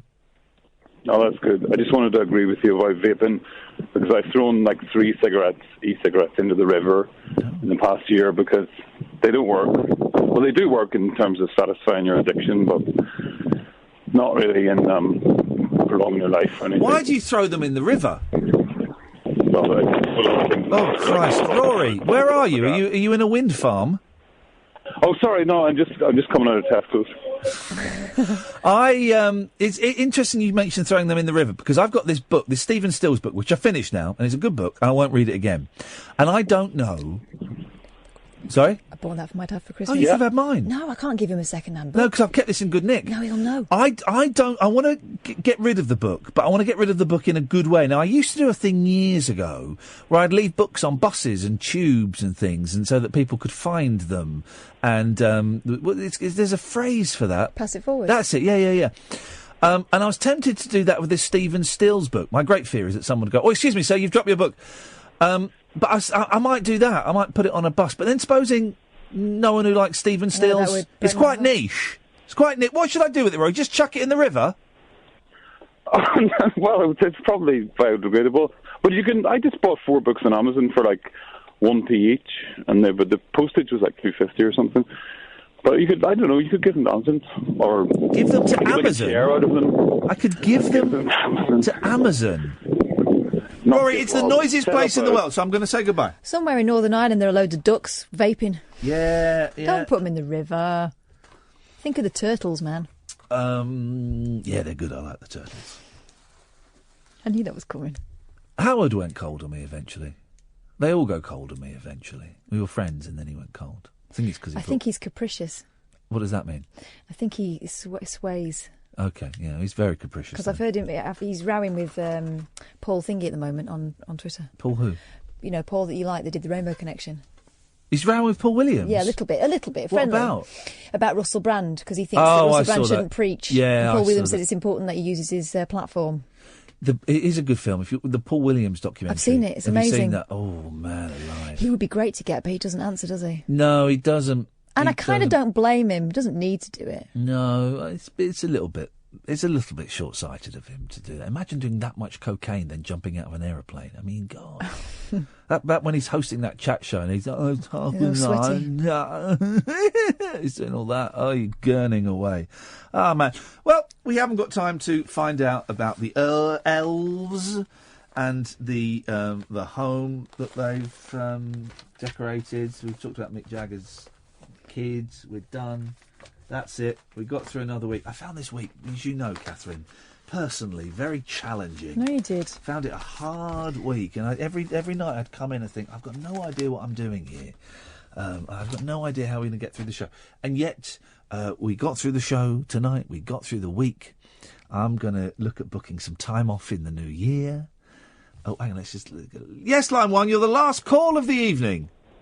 I've got a dirty... Get out of here, for goodness sakes. That's it. That's your... I wonder if that was the real Paulie who used to phone up and do that all the time. Thank you, Edward. Thank you, Catherine. Thank you to you, dear listener. Please go download the podcast. Spread the word. Monday to Friday, 10 o'clock until 1 o'clock on Talk Radio. It's this old rubbish. That's it. We're done. Ta-ta. Bye-bye. Good night. Talk Radio. Join the Talk Nation. Dial up and talk radio. We'll get you talking.